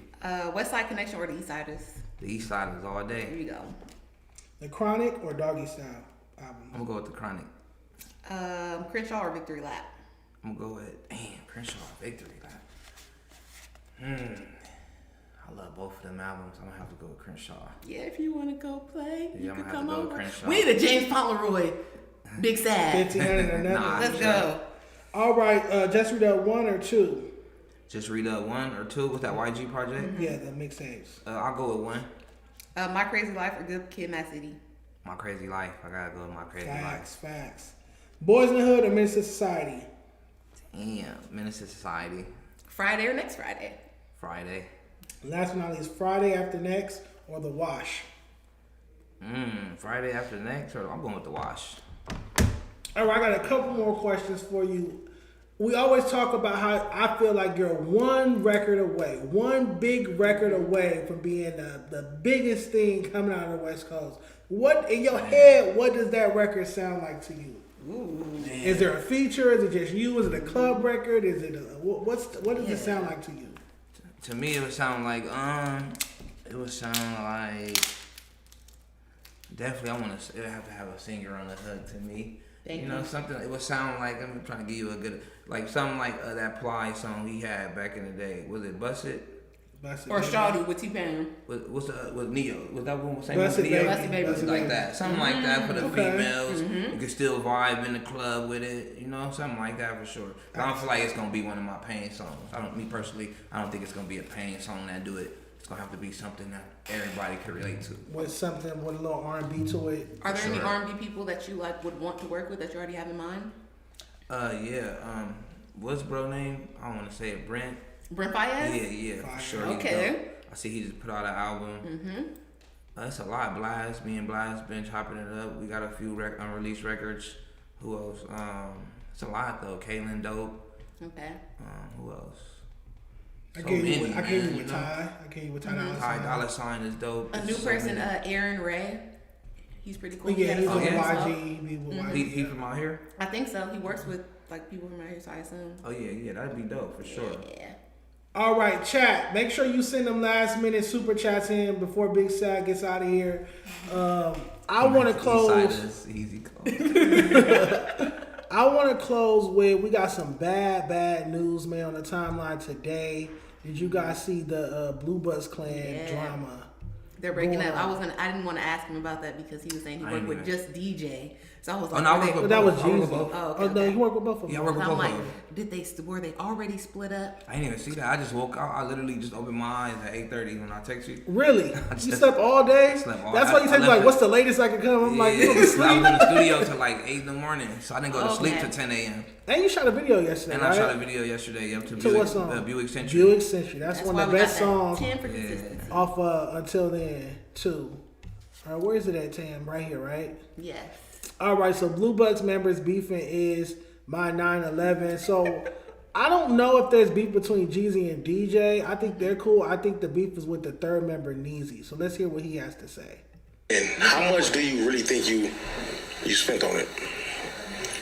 I ain't gonna lie, I don't know for sure. Bands, going to parties, 5, 10, 15, 20. More than that, buying niggas fit, getting niggas haircuts, buying bottles, like music videos, studio time, like. If I tell you a number, I'll be lying to you, honestly, but like. Give me a ballpark though. Easily over 100, easily, just off of just the little things. I don't know. Just spending money. Okay. So when y'all was hitting the clubs, you was the one buying bottles and everything. Not just me. Me and the homies. Me and my boy Billy. Shout out Billy.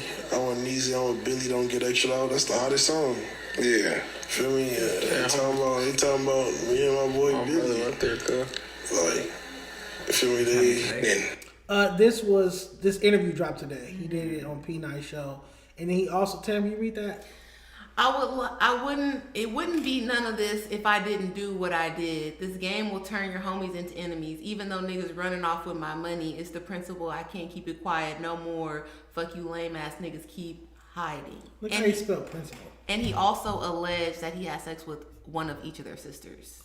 I did see a separate clip of that too. I wasn't going to mention that, but I did see that clip as well. Which is unnecessary. My take on this is, if you don't know exactly how much money they owe you, how are they supposed to pay you back? Because remember, he asked him like, well, how much money did you spend on them?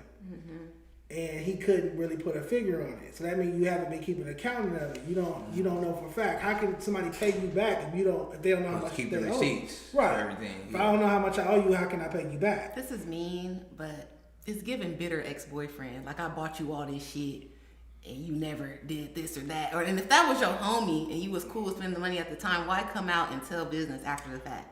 I don't like that it hit social media. So this is something that I've been privy to for months. I mean, for probably over a year I've known about this story. Never posted about it, never said nothing. Because I always hope that these three gentlemen would get together, work it out, and get back to... Because there hasn't been a BlueBucksClan project in over a year. And so I was hoping, and apparently he's holding up. He wants his... He was saying he was getting paid until like the past 2-3 months he stopped getting his cut. And he owns the name to BlueBucksClan, so he deserves his cut. That's what he's saying. He put up the bread. It was his chains, his cars, his clothes, all that. So who decides who's getting paid and who's not? Like, who's divvying out the money? Well, they went and signed to Out the Blue, allegedly, according to the Just interview. them two without him? Yes, they went and signed to Out the Blue Records for like $30,000. And allegedly, according to him in this interview.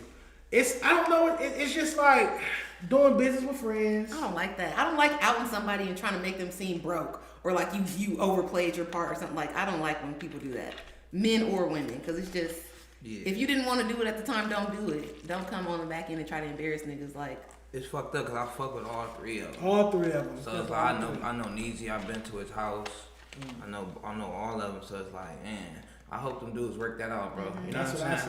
I just hope they work it out and get it together, for sure. To me, it don't sound too unfixable. It sounds like let's sit down and talk it out. And get back to it, because we need more BlueBucksClan music. I don't want this to be the end of BlueBucksClan, because basically, to my knowledge, DJ can drop solo music, Jeezy can drop solo music, but they can't put out a BlueBucks tape right now because of whatever's going on. Because he owns it, he owns part of it. He owns the merch. He owns even the BlueBucksClan store. That's his store. Why sink a whole ship over a small disagreement like this? And let's say it is 100,000. Y'all could have, as a group, went out and made that, and you could have got. But now separate. Yeah. It's like they just need to sit down. Let's pray these three gentlemen get in a room together, get on a phone call, sit down and squash it. This is bad news. A lot of people was tweeting all day like, damn, BlueBucksClan is over, end of an era. And the brand of BlueBucksClan is worth more than 100,000. So why sacrifice it over that if that is the problem? Them niggas can rap too. It don't make no sense. Both of them, they can rap.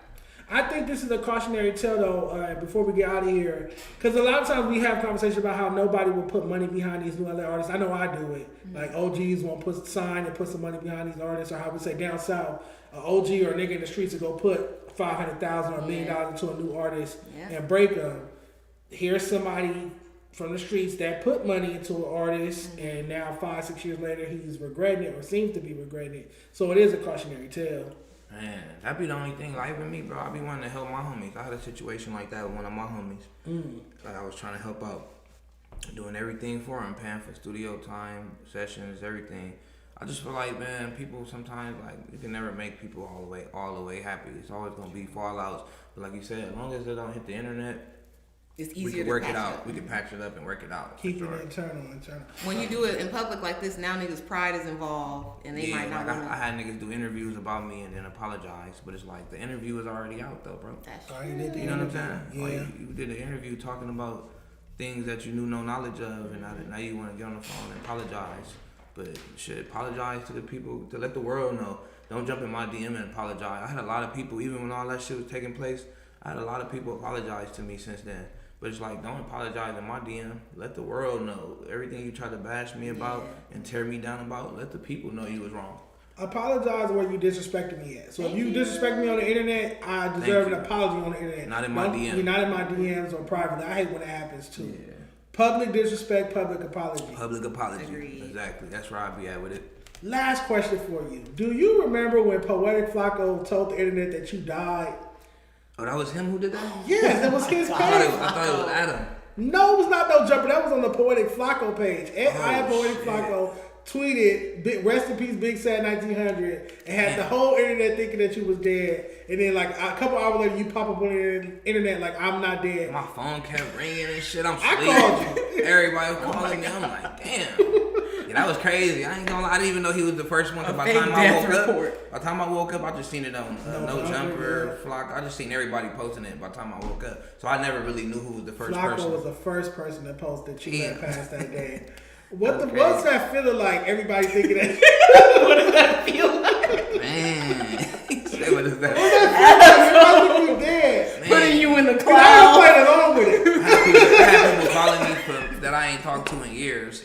It's just like, and that's what I never understood. Like, people won't check up on you while you're here and you actually dealing with problems. Like, I deal with mental health every day, and like, people don't check up on me at all. But the minute they said I died, everybody wanted to jump out their body and check up on me. But like, why? Like, if I'm already dead, it's too late. They want to post you on their story, but they want to post your new music. They want to find that old picture they had with us. That old picture so they can hurry up and post it. Like, motherfuckers is like, damn, like they go pull up pictures I ain't seen in a minute. What you been holding this picture, nigga, till I die, nigga? Oh my god, that's embarrassing. Let me ask you this. Let's say you have a girlfriend and her ex dies. And she posts rest in peace to her ex. Is that wrong? Let me give you my honest opinion. Please. Right, so girlfriend or prostitute? Girlfriend. Big Sad. All right, bet. Love her. I would let her. Okay. Yeah, because she you know, they spent their time together. I mean, he passed away. It's like, what could it do to me? It can't really. Yeah, he's gone. She just griefing and you know, getting it off her chest. I would let her. Nah, prostitute. And you better not make no post about no nigga. It should be the other way around. It should be the other way No, around. it shouldn't. And that's how I know that this is a decent human. Because they're saying, if I care about you on a certain level, then I care about your grief. And I understand why you may want to get that off. Because you already spent your time. I'm cool with our place now. But if we're in a business relationship, bitch, don't play with me like that. Yeah, I don't do that like that. Tam is hard on the hoe. Man, Tam, read the super chat so we can get out of here, man. Still 400 is Juvenile and Manny Fresh podcast in Louisiana. For sure, a good producer to know. One-on-one with Mike B. Houston Donnie. Houston TV also. He's giving you all the podcasts. I ran to Manny Fresh in Houston at the airport. Oh, that's what's up. Yeah. I also seen Manny Fresh before at the airport. That was my only fan out time. Yeah? I was like, you please, seen can I have a airport? picture? I know all the big timers Big songs. timers. That's my favorites. Oh, I mean, my side, they side. That's what I was gonna say too. My side, that side That's of the truth. another good album too. Yeah, but I had the three I Three. picked was the ones. But that would be 4 for sure. My side, that side of the truth. All right, Ben, we out of here, y'all. Palm trees in the chat. Big Yes, Sad. thank Thanks you for for pulling coming, Big up. Sad. Thank you. And we have shows. You said a show. Say your shows real quick again. Yep. May 16th we in Arizona. But look, March 20th we in Pomona at the Fox Theater. I'm headlining. R3 the Chili Man popping out. We got a lot of people popping out from LA. Local artists that's doing their thing on the rise. Let's get it. Love. There we go.